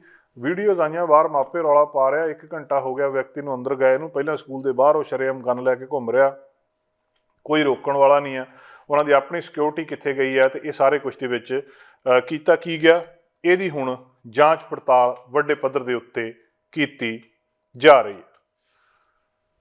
ਖਬਰ ontario ਤੋਂ ਆ। ontario ਤੋਂ ਇੰਟਰਨੈਸ਼ਨਲ ਸਟੂਡੈਂਟਸ ਦੇ ਨਾਲ ਸੰਬੰਧਿਤ ਆ। ਇੰਟਰਨੈਸ਼ਨਲ ਸਟੂਡੈਂਟ ਤੇ ਬਹੁਤ ਸਾਰੇ ਮਸਲੇ ਕੈਨੇਡਾ ਦੇ ਵੱਖ-ਵੱਖ ਸਮਿਆਂ ਦੇ ਵਿੱਚ ਵੱਖ-ਵੱਖ ਹਿੱਸਿਆਂ ਦੇ ਵਿੱਚ ਸਾਹਮਣੇ ਆਉਂਦੇ ਰਹਿੰਦੇ ਆ। ਲੈਂਡਲੌਰਡ ਦੇ ਨਾਲ ਖਾਸ ਤੌਰ ਦੇ ਉੱਤੇ ਰੌਲਾ ਰਹਿੰਦਾ। ਪਿਛਲੇ ਸਮਿਆਂ ਦੇ ਵਿੱਚ ਇਹ ਵੀ ਸੂਚਨਾਵਾਂ ਸਾਨੂੰ ਮਿਲੀਆਂ ਕਿ ਬਹੁਤੇ ਲੋਕ ਸਟੂਡੈਂਟਸ ਨੂੰ ਕਿਰਾਏ ਦੇ ਉੱਤੇ ਆਪਣੀ ਬੇਸਮੈਂਟ, ਆਪਣਾ ਕਮਰਾ ਦੇਣ ਦੇ ਲਈ ਰਾਜ਼ੀ ਨਹੀਂ ਹੁੰਦੇ ਜਾਂ ਹਿਚਕਚਾਉਂਦੇ ਆ। ਵਿਕਟਰ ਇਸ ਨੌਜਵਾਨ ਦਾ ਨਾਂ ਆ ਤੇ ਇਹ ਕਹਿੰਦੇ ਗ੍ਰੇਟਰ ਸਡਬਰੀ ontario ਦੇ ਵਿੱਚ ਟੋਰਾਂਟੋ ਤੋਂ ਥੋੜ੍ਹਾ ਜਿਹਾ ਹਟਵਾਂ ਇੱਕ ਸ਼ਹਿਰ ਸਡਬਰੀ ਦੇ ਵਿੱਚ ਪਹੁੰਚਦਾ ਆ। ਅੱਧੀ ਰਾਤ ਨੂੰ 2 ਮਈ ਨੂੰ ਅੱਧੀ ਰਾਤ ਦੇ ਨੇੜੇ ਤੇੜੇ ਜਦੋਂ ਪਹੁੰਚਦਾ ਆ ਤੇ ਉੱਥੇ ਜਾ ਕੇ ਜਿਹੜਾ ਉਹਨੇ ਕੈਬ ਦੇ ਵਿੱਚ ਆਪਣੇ ਉਹ ਜਿੱਥੇ ਉਹਨੇ ਰਹਿਣਾ ਏਅਰਪੋਰਟ ਤੋਂ ਉੱਥੇ ਪਹੁੰਚਦਾ ਰੈਂਟਲ ਯੂਨਿਟ ਦੇ ਵਿੱਚ, ਬੌਂਡ ਸਟਰੀਟ ਦੇ ਉੱਤੇ ਕਹਿੰਦੇ ਰੈਂਟਲ ਯੂਨਿਟ ਆ। ਉੱਥੇ ਜਾ ਕੇ ਦੇਖਦਾ ਤੇ ਉਹਨੂੰ ਝਟਕਾ ਬਹੁਤ ਵੱਡਾ ਲੱਗਦਾ। ਝਟਕਾ ਇਹ ਲੱਗਦਾ ਵੀ ਜੋ ਕੁਛ ਉਹਨੇ ਆਨਲਾਈਨ ਦੇਖ ਕੇ ਬੁੱਕ ਕੀਤਾ ਸੀ ਉਹ ਉੱਥੇ ਹੈ ਨਹੀਂ। ਹੁੰਦਾ ਕੀ ਆ, ਉੱਥੇ 3 ਬੈਡਰੂਮ ਦਾ ਘਰ ਕਿਹਾ ਗਿਆ ਸੀ ਕਿ 3 ਬੈਡਰੂਮ ਦਾ ਘਰ ਆ ਤੇ 1 ਬੈਡਰੂਮ ਉਹਨੇ ਰੈਂਟ ਤੇ ਲਿਆ ਤੇ ਉਹਦੇ ਵਿੱਚ ਉਹਨੇ ਰਹਿਣਾ ਸੀ। ਪਤਾ ਇਹ ਲੱਗਦਾ ਹੈ ਉੱਥੇ ਜਾ ਕੇ ਕਿ 3 ਬੈਡਰੂਮ ਦੇ ਉਸ ਮਾਲਕ ਨੇ, ਜਿਹੜਾ ਲੈਂਡਲੌਰਡ ਆ, 7 ਬੈਡਰੂਮ ਬਣਾਏ ਆ। 3 ਬੈਡਰੂਮ ਦੇ 7 ਬੈਡਰੂਮ ਬਣਾਏ ਆ ਤੇ ਉਹਨਾਂ ਦੇ ਵਿੱਚ ਹਰ ਕਮਰੇ ਦੇ ਵਿੱਚ ਕਿੰਨੇ ਜਣੇ ਰਹਿ ਰਹੇ ਆ। ਇੱਕ ਇੰਟਰਨੈਸ਼ਨਲ ਸਟੂਡੈਂਟ ਵਜੋਂ ਉਸ ਵਿਅਕਤੀ ਦੇ ਕੋਲ, ਉਸ ਇੰਟਰਨੈਸ਼ਨਲ ਸਟੂਡੈਂਟ ਦੇ ਕੋਲ ਐਕਸਟਰਾ ਮਨੀ ਵੀ ਹੈ ਨਹੀਂ ਕਿ ਜਿਹੜਾ ਹੋਟਲ ਦੇ ਵਿੱਚ ਚਲੇ ਜਾਵੇ ਤੇ ਜਿਹੜਾ ਉਹਨੇ ਦੂਜੇ ਦਿਨ 9 ਵਜੇ ਕੰਮ ਦੇ ਉੱਤੇ ਵੀ ਜਾਣਾ ਆ, ਉਹ ਉੱਥੇ ਰਿਹਾ। ਉਹ ਕਹਿੰਦਾ ਪਹਿਲੀ ਰਾਤ ਇੰਨੀ ਡਰਾਉਣੀ ਸੀ ਉੱਥੇ ਕਿ ਮੈਨੂੰ ਪਤਾ ਲੱਗਿਆ ਕਿ ਉੱਥੇ ਹੀਟਰ ਵੀ ਕੋਈ ਨਹੀਂ ਹੈ ਜਿੱਥੇ ਉਹ ਰਹਿ ਰਿਹਾ, ਨਾ ਉੱਥੇ ਬੈੱਡ ਆ। ਠੰਡ ਸੀਗੀ। ਆਪਣੇ ਆਪ ਨੂੰ ਉਹ ਕਹਿੰਦਾ ਮੈਂ ਗਰਮ ਜੈਕਟ ਦੇ ਵਿੱਚ ਰੈਪ ਕਰਕੇ ਤੇ ਸੌਂ ਗਿਆ, ਪਰ ਉਹ ਵੀ ਇੰਨੀ ਜ਼ਿਆਦਾ ਨਹੀਂ ਸੀ। ਉਹਦੇ ਤੋਂ ਬਾਅਦ ਉਹਨੂੰ ਪਤਾ, ਫਿਰ ਉਹਨੂੰ ਖਿਆਲ ਆਉਂਦਾ ਕਿ ਸਮੱਸਿਆ ਇਹ ਤੋਂ ਵੀ ਵੱਡੀ ਆ। ਸਮੱਸਿਆ ਇਹ ਤੋਂ ਵੱਡੀ ਕੀ ਆ ਕਿ ਉਸ ਕਮਰੇ ਦੇ ਵਿੱਚ ਬਗਜ਼ ਵੀ ਆ, ਕਾਕਰੋਚ ਵੀ ਆ ਤੇ ਚੂਹੇ ਵੀ ਆ ਤੇ ਜਿਹੜੇ ਕਿ ਉੱਥੇ ਫਿਰ ਰਹੇ ਆ। ਉਹ ਕਹਿੰਦਾ ਇਹ ਨੌਜਵਾਨ ਜਿਹੜਾ ਬੰਗਲਾਦੇਸ਼ ਤੋਂ ਆਇਆ, ਕੈਨੇਡਾ ਦੇ ਵਿੱਚ ਆਇਆ 2019 ਦੇ ਵਿੱਚ, ਮੈਮੋਰੀਅਲ ਯੂਨੀਵਰਸਿਟੀ ਨਿਊ ਫਾਊਂਡਲੈਂਡ ਦੇ ਵਿੱਚ ਰਿਹਾ ਤੇ ਉੱਥੋਂ ਮੂਵ ਹੋ ਕੇ ਇਹਨੇ ਇੱਥੇ ਆਉਣਾ ਸੀ। ਇਹਦਾ ਨਾਂ ਆ, ਬੰਗਲਾਦੇਸ਼ 'ਚੋਂ ਆਇਆ ਔਰ ਇਹ ਬਹੁਤ ਸਾਰੇ ਇੰਟਰਨੈਸ਼ਨਲ ਸਟੂਡੈਂਟ, ਕੋਈ ਵੀ ਹੋ ਸਕਦਾ ਤੇ ਕਿਸੇ ਦੇ ਨਾਲ ਵੀ ਇਹ ਘਟਨਾ ਵਾਪਰ ਸਕਦੀ ਹੈ। ਸੈਡਬਰੀ ਦੇ ਵਿੱਚ ontario ਦੇ ਵਿੱਚ ਇਸ ਮਹੀਨੇ ਦੇ ਵਿੱਚ ਜਦੋਂ ਜਿਹੜੀ 4 ਮਹੀਨੇ ਦੀ ਵਰਕ ਪਲੇਸਮੈਂਟ ਦੇ ਲਈ ਇੰਜੀਨੀਅਰਿੰਗ ਡਿਗਰੀ ਦੇ ਲਈ ਉਹ ਇੱਥੇ ਮੂਵ ਹੋਇਆ, ਜਿੱਥੇ ਉਹਨੂੰ ਕਿਰਾਏ 'ਤੇ ਰਹਿਣਾ ਪੈਣਾ ਸੀ, ਤੇ ਉਹਨੇ ਇੱਕ ਜਿਹੜੀ ਰੈਂਟਲ ਇਹ ਲੱਭਿਆ, kijiji ਇੱਕ ਵੈਬਸਾਈਟ ਆ, ਉਸ ਵੈਬਸਾਈਟ ਦੇ ਉੱਤੇ ਦੇਖਿਆ ਤੇ ਆਨਲਾਈਨ ਸੋਸ਼ਲ ਮੀਡੀਆ ਦੇ ਉੱਤੇ ਵੀ ਇਹ ਪੋਸਟ ਕੀਤਾ ਤੇ $525 ਦੇ ਵਿੱਚ ਸਹਿਮਤੀ ਹੋ ਗਈ ਵੀ $525 ਮਹੀਨੇ ਦੇ ਵਿੱਚ ਇੱਕ ਬੈਡਰੂਮ ਦੇ ਵਿੱਚ ਰਹਿਣਾ। ਘਰ ਦੇ ਵਿੱਚ 3 ਬੈਡਰੂਮ ਆ ਤੇ 3 ਦੇ ਉਹਨੇ ਗਾਂ 7 ਬਣਾਏ ਆ ਤੇ ਜਿਹਦੇ ਵਿੱਚ ਇੱਕ ਦੇ ਵਿੱਚ ਕਿੰਨੇ ਜਣੇ ਰਹਿ ਰਹੇ ਆ। ਉਹ ਕਹਿੰਦਾ ਮੈਂ ਹੁਣ ਉਹਨੂੰ ਲੈਂਡਲੋਰਡ ਨੂੰ ਕਹਿ ਰਿਹਾ ਕਿ ਮੇਰੀ ਮਨੀ ਵਾਪਸ ਕੀਤੀ ਜਾਵੇ, ਪਰ ਪੈਸੇ ਵਾਪਸ ਮਿਲਦੇ ਨਹੀਂ ਆ। ਤੇ 7 ਜਣੇ ਜਿਹੜੇ ਉੱਥੇ ਹੈਗੇ ਆ ਹਾਊਸਮੇਟਸ ਉੱਥੇ ਹੈਗੇ ਆ, ਸਾਰੇ ਇੰਟਰਨੈਸ਼ਨਲ ਸਟੂਡੈਂਟਸ ਆ ਤੇ ਉੱਥੇ ਸੈਡਬਰੀ ਦੇ ਵਿੱਚ ਸਕੂਲ ਅਟੈਂਡ ਕਰ ਰਿਹਾ। ਹੁਣ ਮਾਮਲਾ ਇਹ ਲੱਗਦਾ ਵੀ ਉਹ ਬੰਦੇ ਨੇ ਇਹਨੂੰ ਵੀ ਇੰਟਰਨੈਸ਼ਨਲ ਸਟੂਡੈਂਟ ਸਮਝ ਲਿਆ, ਜਿਹੜਾ ਕਿ ਇੰਟਰਨੈਸ਼ਨਲ ਸਟੂਡੈਂਟ ਹੈਗਾ ਹੀ ਆ, ਪਰ ਇਹ ਨਵਾਂ ਨਹੀਂ ਆ, ਇਹ ਆਪਣਾ ਕੋਰਸ ਪੂਰਾ ਕਰ ਚੁੱਕਾ, ਇੱਕ ਹੋਰ ਥਾਂ ਤੋਂ ਇਸ ਥਾਂ ਦੇ ਉੱਤੇ ਮੂਵ ਹੋ ਰਿਹਾ। ਤੇ ਬਹੁਤੇ ਜਿਹੜੇ ਨਵੇਂ ਸਟੂਡੈਂਟ ਆਉਂਦੇ ਆ ਉਹ ਇਸ ਚੱਕਰ ਦੇ ਵਿੱਚ ਫਸ ਜਾਂਦੇ ਆ, ਤੇ ਉਹ ਕਿਉਂਕਿ ਨਵੇਂ ਵੀ ਹੁੰਦੇ ਆ, ਡਰੇ ਵੀ ਹੁੰਦੇ ਆ, ਨਿਯਮ ਵੀ ਪਤਾ ਨਹੀਂ ਹੁੰਦੇ, ਤੇ ਉਹ ਕਿਸੇ ਨਾ ਕਿਸੇ ਤਰ੍ਹਾਂ ਸਹਿਮਤ ਹੋ ਜਾਂਦੇ, ਉੱਥੇ ਰਹਿਣ ਦੇ ਲਈ ਮਜਬੂਰ ਹੋ ਜਾਂਦੇ ਆ। ਹੁਣ ਉਹਦੇ ਤੋਂ ਬਾਅਦ ਉਹ ਕਹਿੰਦਾ ਮੈਂ ਉਹਨੂੰ ਕਿਹਾ ਵੀ ਮੇਰੀ ਮਨੀ ਬੈਕ ਕਰੋ, ਮੈਨੂੰ ਵਾਪਸ ਦੇ ਦਿਓ ਜਿਹੜਾ ਮੈਂ ਤੁਹਾਨੂੰ ਦਿੱਤਾ ਆ। ਕਹਿੰਦਾ ਵੀ ਲੈਂਡਲੋਰਡ ਨੇ ਮੈਨੂੰ ਧਮਕੀਆਂ ਦਿੱਤੀਆਂ, ਬੁਲੀ ਵੀ ਕੀਤਾ, ਤੇ ਉਹਦੇ ਕੋਲ ਕਹਿੰਦਾ ਮੇਰੇ ਕੋਲ ਸਕਰੀਨਸ਼ਾਟ ਵੀ ਹੈਗੇ ਆ ਉਹਨਾਂ ਟੈਕਸਟ ਦੇ, ਤੇ ਰਿਕਾਰਡਿੰਗ ਵੀ ਹੈਗੀਆਂ ਫੋਨ ਕਾਲਸ ਦੀਆਂ, ਜਿਹੜੀਆਂ ਉਹ ਲੈਂਡਲੋਰਡ ਜਿਹਦੇ ਉੱਤੇ ਉਹਨੂੰ ਧਮਕਾ ਰਿਹਾ ਹੈ ਤੇ ਬੁਲੀ ਕਰ ਰਿਹਾ ਹੈ। ਵੀ ਮਨੀ ਵਾਪਸ ਮਿਲਣ ਦੇ ਬਜਾਏ ਜਿਹੜਾ ਉਹ ਸਾਰੀਆਂ ਲੀਗਲ ਇੰਪਲੀਕੇਸ਼ਨਸ ਆ ਉਹ ਸਾਹਮਣੇ ਉਹਦੇ ਆ ਜਾਂਦੀਆਂ ਆ। ਉਹ ਕਹਿੰਦਾ ਮੈਂ ਆਪਣੇ ਦੋਸਤ ਨੂੰ ਫੋਨ ਕਰਦਾ ਹਾਂ ਜਿਹੜਾ ਲਾਅ ਦੀ ਸਟੱਡੀ ਕਰ ਰਿਹਾ ਆ, ਤੇ ਉਹ ਕਹਿੰਦਾ ਉਹਨੇ ਵੀ ਕੰਟੈਕਟ ਕਰਨ ਦੀ ਕੋਸ਼ਿਸ਼ ਕੀਤੀ ਲੈਂਡਲੋਰਡ ਦੇ ਨਾਲ, ਪਰ ਉਹਨੇ ਪੈਸੇ ਵਾਪਸ ਕੀ ਦੇਣੇ ਸੀ, ਉਹਦਾ ਫੋਨ ਕੱਟ ਦਿੱਤਾ। ਹੁਣ ਕਹਿੰਦਾ ਵੀ ਇੱਦਾਂ ਲੱਗਦਾ ਕਿ ਜਿਹੜਾ ਲੈਂਡਲੋਰਡ ਆ ਇਸ ਗੱਲ ਦਾ ਫਾਇਦਾ ਉਠਾ ਰਿਹਾ ਕਿ ਨਵੇਂ ਜਿਹੜੇ ਲੋਕ ਕੈਨੇਡਾ ਦੇ ਵਿੱਚ ਆਉਂਦੇ ਉਹਨਾਂ ਨੂੰ ਕੈਨੇਡਾ ਦੇ ਲਾਅ ਜਾਂ ontario ਟੈਨੈਂਟ ਰਾਈਟਸ ਦਾ ਪਤਾ ਨਹੀਂ ਹੈ। ਪਰ ਕਿਉਂਕਿ ਇਹਨੂੰ ਪਤਾ ਹੈ, ਪਰ ਫਿਰ ਵੀ ਪਤਾ ਹੋਣ ਦੇ ਬਾਵਜੂਦ ਵੀ ਇਹ ਉਸ ਸਮੱਸਿਆ ਦੇ ਵਿੱਚ ਪੈ ਗਿਆ, ਕਿਉਂਕਿ ਜਿਹੜੇ ਬਹੁਤ ਸਾਰੇ ਉੱਥੇ ਨਿਊ ਕਮਰਸ ਆਉਂਦੇ ਆ ਤੇ ਉਹ ਉਹਨਾਂ ਨੂੰ ਵੱਡਾ ਟਾਰਗੇਟ ਕਰਦੇ ਆ। ਕੈਨੇਡਾ ਦੇ ਵਿੱਚ ਇੰਟਰਨੈਸ਼ਨਲ ਸਟੂਡੈਂਟਸ ਬਹੁਤ ਨੇ ਜਿਹੜੇ ਇਹਦੇ ਨਾਲ ਦੇ ਰਹਿਣ ਵਾਲੇ ਨੇ। ਉਹ ਕੈਨੇਡਾ ਦੇ ਵਿੱਚ ਇਸ ਵੇਲੇ 10 ਕੁ ਸਾਲ ਪਹਿਲਾਂ 2,48,000 ਦੇ ਕਰੀਬ ਇੰਟਰਨੈਸ਼ਨਲ ਸਟੂਡੈਂਟ ਸੀਗੇ, ਜਿਹੜੇ ਇਸ ਵੇਲੇ 6,22,000 ਗਿਣਤੀ ਜਿਨ੍ਹਾਂ ਦੀ ਹੋ ਚੁੱਕੀ ਆ। ਹੁਣ ਜਿਸ ਨਿਊਜ਼ ਏਜੰਸੀ ਦੇ ਨਾਲ CBC ਦੇ ਨਾਲ ਉਹਨਾਂ ਨੇ ਗੱਲਬਾਤ ਕੀਤੀ, ਉਹਨਾਂ ਨੇ ਮਲਟੀਪਲ ਮੈਸੇजेस ਵੀ ਛੱਡੇ ਲੈਂਡਲੋਰਡ ਨੂੰ, ਪਰ ਉਧਰੋਂ ਕੋਈ ਜਵਾਬ ਨਹੀਂ ਆ ਰਿਹਾ। ਹੁਣ ਕਿਹਾ ਜਾ ਰਿਹਾ ਕਿ ਉੱਥੇ ਟੈਨੈਂਟਸ ਦੇ ਨਾਲ ਗੱਲਬਾਤ ਕੀਤੀ ਜਾ ਰਹੀ ਹੈ, ਐਪਲੀਕੇਸ਼ਨ ਫਾਈਲ ਕੀਤੀ ਗਈ ਹੈ ਲੈਂਡਲੋਰਡ ਐਂਡ ਟੈਨੈਂਟ ਬੋਰਡ ਦੇ ਉੱਤੇ ਬਹੁਤ ਸਾਰੇ ਕਾਰਨਾਂ ਕਰਕੇ, ਤੇ ਹੁਣ ਉਹਨਾਂ ਨੇ ਫੀਸ ਭਰ ਕੇ ਦੇ ਦਿੱਤੀ ਐਪਲੀਕੇਸ਼ਨ। ਪਰ ਇੱਕ ਵਾਰੀ ਜਿਹੜਾ ਵਿਅਕਤੀ ਸਿੱਧਾ ਰਹਿਣ ਆਉਂਦਾ, ਜਿਹਨੇ ਪੜ੍ਹਨਾ ਹੈ, ਜਿਹਨੇ ਆਪਣੀ ਡਿਗਰੀ ਪੂਰੀ ਕਰਨੀ ਹੈ, ਉਹਨੂੰ ਇਹਨਾਂ ਚੱਕਰਾਂ ਦੇ ਵਿੱਚ ਉਲਝਾ ਲਿਆ ਜਾਂਦਾ। ਉੱਥੇ ਫਾਇਰ ਇਨਵੈਸਟੀਗੇਸ਼ਨ ਜਿਹੜੀ ਫਾਇਰ ਸੇਫਟੀ ਇਨਵੈਸਟੀਗੇਸ਼ਨ ਵੀ ਹੋਈ ਆ, ਤੇ ਪਤਾ ਇਹ ਲੱਗਿਆ ਇਸ ਘਰ ਦੇ ਵਿੱਚ ਕੋਈ ਵਰਕਿੰਗ ਸਮੋਕ ਅਲਾਰਮ ਨਹੀਂ ਆ। ਜਿਹੜੀ ਪਹਿਲੀ ਇੰਸਪੈਕਸ਼ਨ ਹੋਈ ਆ ਉਹਦੇ ਵਿੱਚ ਗ੍ਰੇਟਰ ਸੈਡਬਰੀ ਫਾਇਰ ਸਰਵਿਸਿਜ਼ ਇਹ ਕਹਿ ਰਿਹਾ ਕਿ ਕੋਈ ਵਰਕਿੰਗ ਸਮੋਕ ਅਲਾਰਮ ਜਾਂ ਕਾਰਬਨ ਮੋਨੋਆਕਸਾਈਡ ਡਿਟੈਕਟਰ ਨਹੀਂ ਹੈ। ਤੇ ਇਹਦੇ ਤੋਂ ਬਾਅਦ ਹੁਣ ਬਾਕੀ ਇੰਸਪੈਕਸ਼ਨਸ ਵੀ ਹੋ ਰਹੀਆਂ, ਕਿਉਂਕਿ ਜਿਹੜਾ ਹੈਲਥ ਡਿਪਾਰਟਮੈਂਟ ਆ ਉਹ ਵੀ ਉੱਥੇ ਇਨਵੈਸਟੀਗੇਸ਼ਨ ਕਰ ਰਿਹਾ ਕਿ ਹੈ ਕਿ ਕਿੰਨੇ ਹੈਲਥ ਹੈਜ਼ਰਡਸ ਉੱਥੇ ਹੈਗੇ ਆ, ਤੇ ਖਾਸ ਕਰ ਜਿਹੜੇ ਇਸ ਕਿਸਮ ਦਾ ਜੋ ਕੁਛ ਉੱਥੇ ਫਿਰ ਰਿਹਾ ਆ, ਜਿਸ ਕਿਸਮ ਦੀ ਬਿਮਾਰੀ ਦਾ ਉੱਥੇ ਖਤਰਾ ਆ, ਇਹ ਵੀ ਖਤਰਾ ਉਸੇ ਤਰ੍ਹਾਂ ਬਰਕਰਾਰ ਆ। ਵਾਇਓਲੇਸ਼ਨ ਚੈੱਕ ਕੀਤੀ ਜਾ ਰਹੀ ਹੈ ਹੈਲਥ ਪ੍ਰੋਟੈਕਸ਼ਨ ਤੇ ਪ੍ਰਮੋਸ਼ਨ ਐਕਟ ਦੇ ਤਹਿਤ। ਹੁਣ ਇਹਦੇ ਲਈ ਕਦੋਂ ਉਹ ਰਿਸਪੌਂਸੀਬਲ ਉਹਨੂੰ ਠਹਿਰਾਇਆ ਜਾਂਦਾ ਆ ਵੀ ਉੱਥੇ ਚੂਹਿਆਂ ਦੇ ਵਿੱਚ ਰਹਿਣਾ ਤੇ ਇਨਸੈਕਟਸ ਬਹੁਤ ਸਾਰੇ ਜਿਹੜੇ ਬਿਮਾਰੀ ਦਾ ਘਰ ਉੱਥੇ ਬਣੇ ਹੋਏ ਨੇ। ਇੱਕ ਬਹੁਤ ਵੱਡਾ ਸਵਾਲ ਖਾਸ ਤੌਰ ਦੇ ਉੱਤੇ ਆਨਲਾਈਨ ਦੇਖਣ ਦੀ ਬਜਾਏ ਜੇਕਰ ਫਿਜ਼ੀਕਲੀ ਉੱਥੇ ਜਾ ਕੇ ਇਸ ਚੀਜ਼ ਨੂੰ ਚੈੱਕ ਕਰ ਲਿਆ ਜਾਵੇ ਕਿ ਵਾਕਿਆ ਹੀ ਇਹਦੀ ਹਾਲਤ ਉਹੀ ਹੈ ਜਿਹੜੀ ਆਨਲਾਈਨ ਦਿਖਾਈ ਗਈ ਆ, ਤਾਂ ਬਹੁਤ ਸਾਰੀਆਂ ਜਿਹੜੀਆਂ ਕੰਪਲਿਕੇਸ਼ਨਸ ਨੇ ਉਹਨਾਂ ਤੋਂ ਬਚਿਆ ਜਾ ਸਕਦਾ। ਖਾਸ ਤੌਰ ਦੇ ਉੱਤੇ ਇੰਟਰਨੈਸ਼ਨਲ ਸਟੂਡੈਂਟਸ ਤੇ ਖਾਸ ਤੌਰ ਦੇ ਉੱਤੇ ਜਿਹੜੇ ਪਹਿਲੀ ਵਾਰ ਕੈਨੇਡਾ ਆ ਕੇ ਪਹਿਲੀ ਵਾਰ ਆਪਣੇ ਰਹਿਣ ਦੇ ਲਈ ਜਗ੍ਹਾ ਲੱਭ ਰਹੇ ਆ। ਮਹਿੰਗਾਈ ਦੀ ਗੱਲ ਅਸੀਂ ਹਰ ਰੋਜ਼ ਕਰਦੇ ਹਾਂ, ਰੋਜ਼ ਗੱਲਾਂ ਬਾਤਾਂ ਹੋ ਰਹੀਆਂ ਕਿ ਇੰਟਰਸਟ ਰੇਟ ਵੱਧ ਰਿਹਾ, ਮਹਿੰਗਾਈ ਵੀ ਲਗਾਤਾਰ ਵੱਧ ਰਹੀ ਆ, ਇਨਫਲੇਸ਼ਨ ਰੁਕਣ ਦਾ ਨਾਂ ਨਹੀਂ ਲੈ ਰਹੀ। ਕੱਲ੍ਹ ਅਸੀਂ ਤੁਹਾਡੇ ਨਾਲ ਖਬਰ ਸਾਂਝੀ ਕੀਤੀ ਸੀ ਜਿਹਦੇ ਵਿੱਚ ਅਮਰੀਕਾ ਦੇ ਵਿੱਚ ਟਾਰਗੇਟ, ਵਾਲਮਾਰਟ ਤੇ ਕੈਨੇਡਾ ਦੇ ਵਿੱਚ ਕੈਨੇਡੀਅਨ ਟਾਇਰ ਦੀ ਅਸੀਂ ਗੱਲਬਾਤ ਕੀਤੀ ਸੀ ਕਿ ਉਹਨਾਂ ਦੀ ਜਿਹੜੀ ਸੇਲ ਆ ਉਹ ਘਟ ਗਈ ਹੈ, ਜਿਹਦਾ ਮਤਲਬ ਸਿੱਧਾ ਸਾਫ਼ ਆ ਕੇ ਲੋਕ ਇਸ ਵੇਲੇ ਸਪੈਂਡ ਨਹੀਂ ਕਰ ਰਹੇ। ਅੱਜ ਬ੍ਰਿਟਿਸ਼ ਕੋਲੰਬੀਆ ਦੇ ਮਾਮਲੇ ਦੇ ਵਿੱਚ ਇੱਕ ਹੋਰ ਖਬਰ ਸਾਹਮਣੇ ਆ ਰਹੀ ਆ। ਉਹ ਖਬਰ ਇਹ ਆ ਕਿ ਭਾਵੇਂ ਗਰੋਸਰੀ ਪ੍ਰਾਈਸਿਸ ਤੇ ਸਾਰਾ ਕੁਝ ਉੱਤੇ ਨੂੰ ਜਾ ਰਿਹਾ ਹੈ, ਪਰ ਲੋਕ ਖੁੱਲ੍ਹ ਕੇ ਖਰਚਾ ਕਰ ਰਹੇ ਆ। ਬ੍ਰਿਟਿਸ਼ ਕੋਲੰਬੀਆ ਵਿੱਚ ਰਹਿਣ ਵਾਲੇ ਲੋਕਾਂ ਨੂੰ ਜਿਹੜੀ ਪੈਸਾ ਖਰਚਣ ਤੋਂ ਇਹ ਮਹਿੰਗਾਈ ਰੋਕ ਨਹੀਂ ਰਹੀ।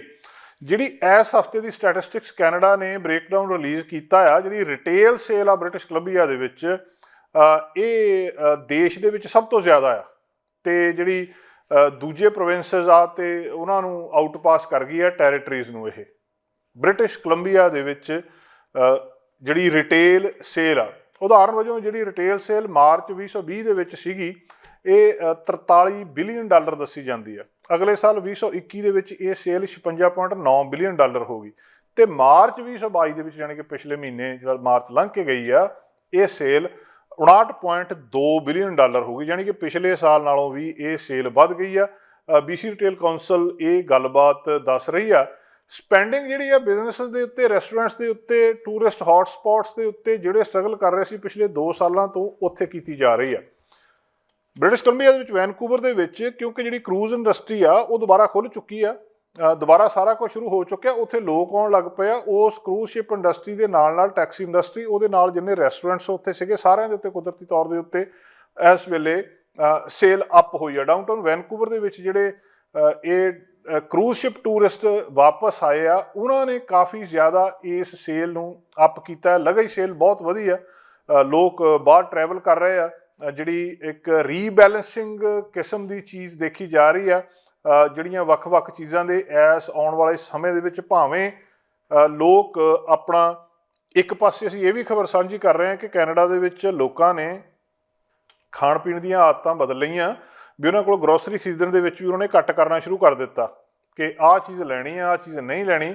ਦੂਜੇ ਪਾਸੇ ਬ੍ਰਿਟਿਸ਼ ਕੋਲੰਬੀਆ ਦਾ ਡਾਟਾ ਇਹ ਦੱਸ ਰਿਹਾ ਹੈ ਕਿ ਰਿਟੇਲ ਸੇਲ ਪਿਛਲੇ ਸਾਲ ਨਾਲੋਂ ਵੀ ਜ਼ਿਆਦਾ ਆ। ਕੀਮਤਾਂ ਭਾਵੇਂ ਕਾਫੀ ਵੱਧ ਚੁੱਕੀਆਂ ਨੇ, ਪਰ ਇਹ ਕੀਮਤਾਂ ਬ੍ਰਿਟਿਸ਼ ਕੋਲੰਬੀਆ ਵਿੱਚ ਰਹਿਣ ਵਾਲੇ ਲੋਕਾਂ ਨੂੰ ਖਰਚੇ ਤੋਂ ਰੋਕ ਨਹੀਂ ਰਹੀਆਂ।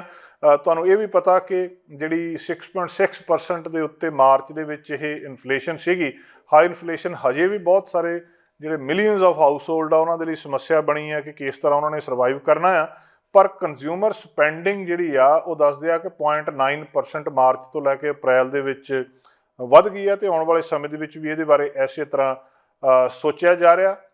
ਤੇ ਇਹ ਜਿਹੜਾ ਲੋਕ ਮੰਨ ਕੇ, ਔਰ ਦੂਜੇ ਪਾਸੇ ਜਿਹੜੀ ਸੇਵਿੰਗ ਘਟ ਰਹੀ ਆ ਲੋਕਾਂ ਦੀ, ਹਾਈ ਇਨਫਲੇਸ਼ਨ ਦੇ ਨਾਲ ਹੋ ਕੀ ਰਿਹਾ ਕਿ ਕੰਜ਼ਿਊਮਰ ਸੇਵਿੰਗ ਘੱਟ ਕਰ ਰਿਹਾ, ਔਰ ਸੇਵਿੰਗ ਰੇਟ ਕਹਿੰਦੇ 4.4% ਪਿਛਲੇ ਮਹੀਨੇ ਥੱਲੇ ਚਲੇ ਗਿਆ, ਜਿਹੜਾ 2008 ਤੋਂ ਬਾਅਦ ਪਹਿਲੀ ਵਾਰੀ ਇੰਨਾ ਘਟਿਆ ਹੈ। ਓਵਰਆਲ ਜਿਹੜੇ ਲੋਕ ਹੈਗੇ ਆ ਉਹ ਕਿਸੇ ਨਾ ਕਿਸੇ ਤਰ੍ਹਾਂ ਜਿਹੜੀ ਪਿਛਲੇ ਸਮੇਂ ਦੇ ਵਿੱਚ ਉਹਨਾਂ ਨੇ ਸੇਵਿੰਗ ਕੀਤੀ ਸੀ, ਉਹ ਇਸ ਵੇਲੇ ਉਹਦੀ ਵੀ ਗਿਣਤੀ ਜਿਹੜੀ ਆ ਉਹ ਕਾਫੀ ਜ਼ਿਆਦਾ ਘਟ ਗਈ ਦੱਸੀ ਜਾ ਰਹੀ ਆ। ਦੋਸਤੋ, ਪ੍ਰੋਗਰਾਮ ਦੇ ਅਗਲੇ ਹਿੱਸੇ ਵਿੱਚ ਅਸੀਂ ਗੱਲਬਾਤ ਕਰਨੀ ਆ ਬ੍ਰਿਜਮੋਨ ਹੋਣਾ ਦੇ ਨਾਲ। ਇੱਕ ਕਿਰਾਏਦਾਰ ਤੇ ਜਿਹੜਾ ਲੈਂਡਲੋਰਡ ਆ ਉਹਦਾ ਆਪਸ ਵਿੱਚ ਸੰਬੰਧ ਕੀ ਹੈ, ਕਦੋਂ ਉਹ ਉਸ ਥਾਂ ਦੇ ਉੱਤੇ ਐਂਟਰ ਕਰ ਸਕਦਾ, ਨਿਯਮ ਕੀ ਆ, ਉਹਦੇ ਕੀ ਰਾਈਟਸ ਨੇ, ਉਹਦੇ ਕੀ ਰਾਈਟਸ ਆ, ਕਿੰਨਾ ਰੈਂਟ ਵਧਾਇਆ ਜਾ ਸਕਦਾ, ਕਦੋਂ ਵਧਾਇਆ ਜਾ ਸਕਦਾ, ਇਹਦੇ ਸੰਬੰਧੀ ਗੱਲਬਾਤ ਕਰਦੇ ਹਾਂ। ਤੇ ਸ਼ਹੀਦ ਭਗਤ ਸਿੰਘ 5K ਰਨ ਦੇ ਆਰਗੇਨਾਈਜ਼ਰਸ ਨਾਲ ਗੱਲਬਾਤ ਕਰਦੇ ਹਾਂ। ਇਹ ਰਨ ਕਦੋਂ ਤੋਂ ਹੋ ਰਹੀ ਹੈ, ਇਸ ਵਾਰੀ ਇਹਦੇ ਕੀ ਡਿਟੇਲਡ ਪ੍ਰੋਗਰਾਮ ਨੇ, ਪ੍ਰੋਗਰਾਮ ਦੇ ਅਗਲੇ ਹਿੱਸੇ ਵਿੱਚ। ਦੋਸਤੋ, ਅੱਜ ਇੱਕ ਖਾਸ ਗੱਲਬਾਤ ਕਰਨ ਦੇ ਲਈ ਅਸੀਂ ਪ੍ਰਸਿੱਧ ਵਕੀਲ ਬ੍ਰਿਜਮੋਨ ਹੋਣਾ ਦੇ ਕੋਲ ਪਹੁੰਚੇ ਹਾਂ। ਮਾਮਲਾ ਕਿਰਾਏਦਾਰ ਤੇ ਮਾਲਕ ਮਕਾਨ ਦਾ ਆ, ਲੈਂਡਲੋਰਡ ਤੇ ਟੈਨੈਂਟ। ਕੀ ਇਹਨਾਂ ਦੇ ਆਪਣੇ ਆਪਣੇ ਫਰਜ਼ ਹੁੰਦੇ ਆ, ਕੀ ਅਧਿਕਾਰ ਹੁੰਦੇ ਆ? ਮਾਲਕ ਮਕਾਨ ਜਿਹਨੇ ਆਪਣੀ ਬੇਸਮੈਂਟ ਜਾਂ ਕਮਰਾ ਰੈਂਟ ਤੇ ਦਿੱਤਾ, ਉਹ ਕਦੇ ਵੀ ਕੱਢ ਸਕਦਾ ਟੈਨੈਂਟ ਨੂੰ, ਜਾਂ ਕਈ ਵਾਰੀ ਦਿੱਕਤ ਇਹ ਆਉਂਦੀ ਆ ਕਿ ਉਹ ਕੱਢਣਾ ਚਾਹੁੰਦਾ ਪਰ ਉਹ ਜਾਣ ਲਈ ਤਿਆਰ ਨਹੀਂ ਹੈ, ਰੌਲਾ ਪੈ ਜਾਂਦਾ। ਕਈ ਵਾਰੀ ਇਸ ਤਰ੍ਹਾਂ ਦੇ ਕਿੰਨੇ ਮਾਮਲੇ ਜਿਹੜੇ ਸਾਹਮਣੇ ਆਉਂਦੇ ਆ ਜਿਹਦੇ ਵਿੱਚ ਕੋਈ ਇੱਕ ਧਿਰ ਆਪਣੀਆਂ ਸ਼ਰਤਾਂ ਪੂਰੀਆਂ ਨਹੀਂ ਕਰ ਰਹੀ। ਇਹਨਾਂ ਦੋਵਾਂ ਦੇ ਵਿੱਚ ਅਧਿਕਾਰ ਕੀ ਆ, ਕੀ ਕੀਤਾ ਜਾ ਸਕਦਾ? ਕੀ ਮਰਜ਼ੀ ਨਾਲ ਕਿਰਾਇਆ ਵਧਾਇਆ ਜਾ ਸਕਦਾ? ਕੀ ਕਿਸੇ ਨੂੰ ਨਾਂਹ ਕੀਤੀ ਜਾ ਸਕਦੀ ਹੈ ਕਿ ਤੈਨੂੰ ਇਸ ਆਧਾਰ ਦੇ ਉੱਤੇ ਮੈਂ ਆਪਣੀ ਮਰਜ਼ੀ ਨਾਲ ਆਪਣਾ ਬੇਸਮੈਂਟ, ਜਿਹੜੀ ਆਪਣੀ ਬੇਸਮੈਂਟ ਆ ਉਹ ਕਿਰਾਏ 'ਤੇ ਦੇਣੀ ਆ? ਇਹਦੇ ਬਾਰੇ ਕਾਨੂੰਨ ਕੀ ਕਹਿੰਦਾ ਆ? ਮਾਮਲਾ ਅੰਟੈਰੀਓ ਦਾ ਆ। ਅੰਟੈਰੀਓ ਦੇ ਵਿੱਚ ਇੱਕ ਘਰ ਦੇ ਵਿੱਚ 3 ਬੈਡਰੂਮ ਸੀ, ਪਰ ਮਾਲਕ ਮਕਾਨ ਨੇ ਉਹਦੇ 3 ਦੇ 7 ਬੈਡਰੂਮ ਬਣਾ ਕੇ ਤੇ ਕਿੰਨੇ ਬੰਦਿਆਂ ਨੂੰ ਕਿਰਾਏ 'ਤੇ ਦਿੱਤਾ ਸੀ, ਜਿਹੜਾ ਕਿ ਬਾਅਦ ਦੇ ਵਿੱਚ ਉਹਨਾਂ ਦਾ ਆਪਸ ਦੇ ਵਿੱਚ ਰੌਲਾ ਰੱਪਾ ਪਿਆ ਆ। ਤੇ ਉਹ ਇੰਟਰਨੈਸ਼ਨਲ ਸਟੂਡੈਂਟ ਨੇ ਅੱਜ ਅਖਬਾਰਾਂ ਦੇ ਵਿੱਚ ਉਹ ਆਪਣਾ ਦੁੱਖ ਦੱਸਿਆ ਆ ਕਿ $525 ਦੇ ਵਿੱਚ ਇੱਕ ਬੈਡਰੂਮ ਦੀ ਗੱਲ ਹੋਈ ਸੀ, ਪਰ ਉਹ 3 ਦੇ 7 ਬਣਾਏ ਆ, ਤੇ ਜਿੱਥੇ ਕਾਕਰੋਚ ਵੀ ਆ ਤੇ ਜਿੱਥੇ ਚੂਹੇ ਵੀ ਆ। ਅਸੀਂ ਬ੍ਰਿਜਮੋਹਨ ਜੀ ਦੇ ਕੋਲ ਗੱਲਬਾਤ ਕਰਨ ਦੇ ਲਈ ਆਏ ਹਾਂ। ਬ੍ਰਿਜਮੋਹਨ ਜੀ, ਕਿਰਾਏ 'ਤੇ ਦੇਣ ਦਾ ਅਧਿਕਾਰ ਕਿਸੇ ਵਿਅਕਤੀ ਦੇ ਕੋਲ ਹੈਗਾ, ਉਹ ਕਿਸੇ ਨੂੰ ਵੀ ਰਿਜੈਕਟ ਕਰ ਸਕਦਾ ਜਾਂ ਕਿਸੇ ਨੂੰ ਵੀ ਰੱਖ ਸਕਦਾ? ਇਟ ਆਲ ਡਿਪੈਂਡਸ ਸੀ। ਜੇ ਸਪੋਜ਼ ਕਰੋ ਤੁਸੀਂ ਇਹ ਕਹਿੰਦੇ ਹੋ ਕਿ ਵੀ ਮੈਂ ਕਿਸੇ ਵੀ ਪੰਜਾਬੀ ਨੂੰ ਜਾਂ ਮੈਂ ਕਿਸੇ ਵੀ ਮੁਸਲਮਾਨ ਨੂੰ ਜਾਂ ਕਿਸੇ ਵੀ ਈਸਾਈ ਨੂੰ ਮੈਂ ਕਿਰਾਏ 'ਤੇ ਨਹੀਂ ਦੇਣਾ, ਤਾਂ ਤੁਸੀਂ ਇਸ ਤਰ੍ਹਾਂ ਬਿਲਕੁਲ ਨਹੀਂ ਕਰ ਸਕਦੇ, ਜੇ ਤੁਹਾਨੂੰ ਜੇ ਤੁਸੀਂ ਚਾਹੋ ਜੇ ਕੋਈ ਬੰਦਾ ਆਪਣੇ ਘਰ 'ਚ ਕੋਈ ਪੈਟ ਰੱਖਣਾ ਚਾਹੁੰਦਾ, ਕੁੱਤਾ ਰੱਖਣਾ ਚਾਹੁੰਦਾ, ਬਿੱਲੀ ਰੱਖਣਾ ਚਾਹੁੰਦਾ, ਜੇ ਕੋਈ ਇਹੋ ਜਿਹੀ ਗੱਲਬਾਤ ਹੈ ਤਾਂ ਤੁਸੀਂ ਡੈਫੀਨੇਟਲੀ, ਜੇ ਤੁਸੀਂ ਨਹੀਂ ਪਸੰਦ ਕਰਦੇ ਪੈਟਸ ਨੂੰ, ਤਾਂ ਤੁਸੀਂ ਜਵਾਬ ਦੇ ਸਕਦੇ ਹੋ। ਸੋ ਇਟ ਆਲ ਡਿਪੈਂਡਸ ਕਿ ਵੀ ਤੁਸੀਂ ਆਪਣੀ ਪ੍ਰੋਪਰਟੀ ਨੂੰ ਕਿਸ ਤਰੀਕੇ ਨਾਲ, ਕਿਹੜੇ ਬੰਦੇ ਨੂੰ ਰੈਂਟ 'ਤੇ ਦੇਣਾ ਚਾਹੁੰਦੇ ਹੋ। ਮੋਸਟ ਆਫ ਦਾ ਟਾਈਮ ਲੈਂਡਲੋਰਡਸ ਹਮੇਸ਼ਾ ਰੈਫਰੈਂਸ ਚੈੱਕ ਕਰਦੇ ਆ। ਰੈਫਰੈਂਸ ਚੈੱਕ ਕਰਨ ਦਾ ਮਤਲਬ ਇਹ ਹੁੰਦਾ ਵੀ ਉਹਨਾਂ ਨੂੰ ਪਤਾ ਲੱਗ ਜਾਏ ਵੀ ਇਹ ਬੰਦੇ ਦਾ ਪਿਛੋਕੜ ਕਿਸ ਤਰ੍ਹਾਂ ਦਾ, ਵੀ ਇਹ ਪਹਿਲੇ ਜਿਹੜੇ ਜਗ੍ਹਾ ਰਹਿ ਕੇ ਆਇਆ ਉਹਨਾਂ ਨੂੰ ਰੈਂਟ ਟਾਈਮ ਸਿਰ ਦਿੰਦਾ ਸੀ ਕਿ ਨਹੀਂ ਦਿੰਦਾ ਸੀਗਾ। ਕਈ ਸੋ ਇਸ ਤਰ੍ਹਾਂ ਦਾ ਅਗਰ ਤੁਹਾਡਾ ਰੈਫਰੈਂਸ ਚੈੱਕ ਨਹੀਂ ਠੀਕ ਹੈਗਾ ਤਾਂ ਤੁਹਾਨੂੰ ਲੈਂਡਲੋਰਡ ਆਪਣੇ ਮਕਾਨ ਜਾਂ ਤੁਹਾਡਾ ਫਲੈਟ ਜਾਂ ਅਪਾਰਟਮੈਂਟ ਜੋ ਵੀ ਆ ਉਹਨੂੰ ਦੇਣ ਤੋਂ ਇਨਕਾਰ ਕਰ ਸਕਦਾ ਜੀ। ਕੀ ਇਹ ਕਹਿ ਕੇ ਕਿਸੇ ਨੂੰ ਮਨਾ ਕੀਤਾ ਜਾ ਸਕਦਾ ਵੀ ਕਿਉਂਕਿ ਇਹ ਇੰਟਰਨੈਸ਼ਨਲ ਸਟੂਡੈਂਟ ਆ ਤੇ ਇਹਨੂੰ ਅਸੀਂ ਰੈਂਟ ਤੇ ਨਹੀਂ ਦੇਣਾ? ਨਹੀਂ ਜੀ, ਬਿਲਕੁਲ ਨਹੀਂ। ਤੁਸੀਂ ਕਿਸੇ ਵੀ ਸਮੂਹ ਬਾਰੇ, ਕਿਸੇ ਵੀ ਗਰੁੱਪ ਬਾਰੇ ਉਹਨਾਂ ਨੂੰ ਸਿਰਫ ਤਕਮਾ ਲਾ ਕੇ ਵੀ ਤੁਸੀਂ ਡਿਸਕ੍ਰਿਮੀਨੇਟ ਨਹੀਂ ਕਰ ਸਕਦੇ। ਜਿੱਥੇ ਤੱਕ ਇੰਟਰਨੈਸ਼ਨਲ ਸਟੂਡੈਂਟਸ ਦੀ ਗੱਲਬਾਤ ਹੈ ਜੀ, ਮੈਨੂੰ ਇਸ ਗੱਲ ਦਾ ਬਹੁਤ ਮਾਣ ਹੈ ਕਿ ਵੀ ਪਿਛਲੇ 4 ਸਾਲਾਂ 'ਚ ਜਿੰਨਾ ਇਹਨਾਂ ਨੇ ਕੈਨੇਡਾ ਦੀ ਸੇਵਾ ਕੀਤੀ ਹੈ ਉਨੀ ਕਿਸੇ ਨੇ ਨਹੀਂ ਕੀਤੀ। ਇਹਨਾਂ ਦੇ ਸਿਰ 'ਤੇ ਹੀ ਕੈਨੇਡਾ ਦੀ ਇਕੋਨਮੀ ਚੱਲਦੀ ਰਹੀ ਹੈ, ਚਾਹੇ ਹੋਟਲਾਂ ਦਾ ਕੰਮ ਸੀ, ਚਾਹੇ ਰੈਸਟੋਰੈਂਟਸ ਦਾ ਕੰਮ ਸੀਗਾ, ਚਾਹੇ ਕੋਈ ਵੀ ਸੀਗਾ। ਸੋ ਇਹਨਾਂ ਨੇ ਇੱਕ ਬਹੁਤ ਬੜਾ ਯੋਗਦਾਨ ਪਾਇਆ। ਇਹਨਾਂ ਦੇ ਅਗੇਂਸਟ ਕਿਸੇ ਵੀ ਤਰ੍ਹਾਂ ਦਾ ਜਿਹੜਾ ਡਿਸਕ੍ਰਿਮੀਨੇਸ਼ਨ ਕਰਨੀ ਹੈ ਉਹ ਬਹੁਤ ਹੀ ਮਾੜੀ ਚੀਜ਼ ਹੈ ਜੀ। ਤੇ ਜੇ ਕੋਈ ਬੰਦਾ ਇਹ ਗੱਲ ਸਿੱਧ ਕਰ ਦੇਵੇ ਵੀ ਇਹ ਬੰਦਾ ਮੈਨੂੰ ਇਸ ਕਰਕੇ ਕਿਰਾਏ ਤੇ ਨਹੀਂ ਦੇ ਰਿਹਾ ਬੇਸਮੈਂਟ ਕਿਉਂਕਿ ਮੈਂ ਇੰਟਰਨੈਸ਼ਨਲ ਸਟੂਡੈਂਟ ਆ, ਉਹਦੇ ਖਿਲਾਫ ਕਾਰਵਾਈ ਹੋ ਸਕਦੀ? ਡੈਫੀਨੇਟਲੀ ਹੋ ਸਕਦੀ ਹੈ ਜੀ। ਤੁਸੀਂ ਜਿਵੇਂ ਮੈਂ ਤੁਹਾਨੂੰ ਦੱਸਿਆ ਵੀ ਕਿਸੇ ਸਪੈਸੀਫਿਕ ਗਰੁੱਪ, ਕਿਸੇ ਸਪੈਸੀਫਿਕ ਕਮਿਊਨਿਟੀ ਤੁਸੀਂ ਉਹਨਾਂ ਨਾਲ ਕਿਸੇ ਵੀ ਤਰ੍ਹਾਂ ਦਾ ਵਿਤਕਰਾ ਨਹੀਂ ਕਰ ਸਕਦੇ। ਸੋ ਜੇ ਤੁਸੀਂ ਕਰਦੇ ਹੋ ਤਾਂ ਇਹ ਜਿਹੜਾ ਮਨੁੱਖੀ ਅਧਿਕਾਰਾਂ ਦਾ ਘਾਣ ਹੈ, ਤੇ ਤੁਸੀਂ ਡੈਫੀਨੇਟਲੀ ਹਿਊਮਨ ਰਾਈਟਸ ਦੇ ਅਗੇਂਸਟ ਵੀ ਤੁਸੀਂ ਕੰਪਲੇਂਟ ਕਰ ਸਕਦੇ ਹੋ ਜੀ। ਕਿਰਾਇਆ ਵਧਾਉਣਾ ਚਾਹੁੰਦਾ ਮਾਲਕ ਮਕਾਨ, ਉਹ ਮਰਜ਼ੀ ਨਾਲ ਕਿਰਾਇਆ ਵਧਾ ਸਕਦਾ? ਇਟ ਡਿਪੈਂਡਸ ਜੀ, ਵੀ ਜਿਵੇਂ ਕੈਨੇਡਾ ਦੇ ਅਲੱਗ-ਅਲੱਗ ਸੂਬਿਆਂ 'ਚ ਆਪਣੇ ਪ੍ਰੋਵਿੰਸ਼ੀਅਲ ਰੈਗੂਲੇਸ਼ਨਸ ਹੈਗੇ ਆ ਰੈਜ਼ੀਡੈਂਸ਼ੀਅਲ ਟੈਨੈਂਸੀਜ਼ ਬਾਰੇ। ਸੋ ਇਹ ਪ੍ਰੋਵਿੰਸ 'ਤੇ ਡਿਪੈਂਡ ਕਰਦਾ। ਹੁਣ ਜਿਵੇਂ BC 'ਚ ਤੁਸੀਂ ਕਿਰਾਇਆ ਵਧਾ ਸਕਦੇ ਹੋ, ਸਾਲ 'ਚ ਇੱਕ ਵਾਰ ਕਿੰਨਾ ਵਧਾ ਸਕਦੇ ਹੋ, ਉਹ ਐਵਰੀ ਈਅਰ ਗੌਰਮੈਂਟ ਡਿਸਾਈਡ ਕਰਦੀ ਹੈ ਵੀ ਕਿੰਨੇ % ਤੁਸੀਂ ਵਧਾ ਸਕਦੇ ਹੋ। ਮਕਾਨ ਮਾਲਕਾਂ ਦੀਆਂ ਆਪਣੀਆਂ ਪ੍ਰੋਬਲਮਸ ਹੈ, ਕਿਰਾਏਦਾਰਾਂ ਦੀਆਂ ਆਪਣੀਆਂ। ਕਾਨੂੰਨ ਦਾ ਪੂਰਾ ਕੋਰਟ ਕਚਹਿਰੀਆਂ ਦਾ ਜ਼ੋਰ ਲੱਗਿਆ ਹੁੰਦਾ ਹੈ ਕਿ ਵੀ ਇਹਨਾਂ ਦੋਨਾਂ ਦੇ ਵਿੱਚ ਸੰਤੁਲਨ ਬਣਾਇਆ ਜਾ ਸਕੇ, ਬੈਲੈਂਸ ਕੀਤਾ ਜਾਵੇ, ਤਾਂ ਕਿ ਮਕਾਨ ਮਾਲਕ ਆਪਣੀ ਕਿਸ਼ਤ ਟਾਈਮ ਸਿਰ ਦੇ ਸਕਣ, ਤਾਂ ਕਿਰਾਏਦਾਰ ਆਪਣੀ ਜਿਹੜੀ ਜ਼ਿੰਦਗੀ ਹੈ ਉਹ ਆਨੰਦਮਈ ਮਾਹੌਲ ਨਾਲ, ਪੀਸਫੁਲ ਪੋਜੈਸ਼ਨ ਆਪਣਾ ਉਹਦੇ 'ਚ ਬਿਤਾ ਸਕਣ ਜੀ। ਕਿਰਾਏਦਾਰ ਸਾਰਾ ਕੁਝ ਟਾਈਮ ਤੇ ਕਰੀ ਜਾਂਦਾ, ਸਾਰਾ ਕੁਝ ਪ੍ਰੋਪਰ ਆ, ਪਰ ਮਾਲਕ ਮਕਾਨ ਨੂੰ ਇਹ ਲੱਗਦਾ ਕਿ ਬਾਹਰ ਦੂਜਾ ਬੰਦਾ ਮੈਨੂੰ $1500 ਦੀ ਬਜਾਏ 2000 ਰੈਂਟ ਦੇਣ ਨੂੰ ਤਿਆਰ ਆ, ਉਹ ਆਪਣੀ ਮਰਜ਼ੀ ਨਾਲ ਉਹਨੂੰ ਕੱਢ ਸਕਦਾ? ਇਟ ਡਿਪੈਂਡਸ ਕਿ ਵੀ ਜੀ ਉਹਨਾਂ ਦੀ ਜਿਹੜੀ ਲੀਜ਼ ਐਗਰੀਮੈਂਟ ਹੈ ਉਹ ਮੰਥ ਟੂ ਮੰਥ ਹੈ ਜਾਂ ਉਹ ਫਿਕਸਡ ਪੀਰੀਅਡ ਆਫ ਟਾਈਮ ਹੈ, ਜੇ ਸਾਲ ਲਈ ਜਾਂ 2 ਸਾਲ ਲਈ ਹੈ। ਸੋ ਜੇ ਸਪੋਜ਼ ਕਰੋ ਤੁਹਾਡੀ ਲੀਜ਼ ਸਾਲ 2 ਸਾਲ ਲਈ ਹੈ ਤਾਂ ਉਹਦੇ ਲਈ ਤੁਹਾਨੂੰ ਮਕਾਨ ਮਾਲਕ ਨੂੰ ਕੱਢਣਾ ਬਹੁਤ ਔਖਾ ਹੋ ਜਾਊਗਾ। ਪਰ ਜੇ ਮੰਥ ਟੂ ਮੰਥ ਹੈ ਤਾਂ ਮਕਾਨ ਮਾਲਕ ਲਈ ਸੌਖਾ ਹੁੰਦਾ ਹੈ। ਸੋ ਇਹ ਡਿਪੈਂਡ ਕਰਦਾ ਵੀ ਮਕਾਨ ਮਾਲਕ ਦਾ ਮਕਸਦ ਕੀ ਹੈ। ਕੀ ਤੁਸੀਂ ਟਾਈਮ ਸਿਰ ਰੈਂਟ ਨਹੀਂ ਦਿੰਦੇ? ਜੇ ਤੁਸੀਂ ਟਾਈਮ ਸਿਰ ਰੈਂਟ ਨਹੀਂ ਦਿੰਦੇ ਤਾਂ ਡੈਫੀਨੇਟਲੀ ਤੁਹਾਨੂੰ ਇਵਿਕਟ ਕੀਤਾ ਜਾ ਸਕਦਾ, ਜਾਂ ਤੁਸੀਂ ਕੋਈ ਪ੍ਰੋਪਰਟੀ ਦੀ ਤੋੜ ਭੰਨ ਕਰਦੇ ਹੋ, ਜਾਂ ਕੋਈ ਗੈਰ ਕਾਨੂੰਨੀ ਧੰਦਾ ਕਰਦੇ ਹੋ।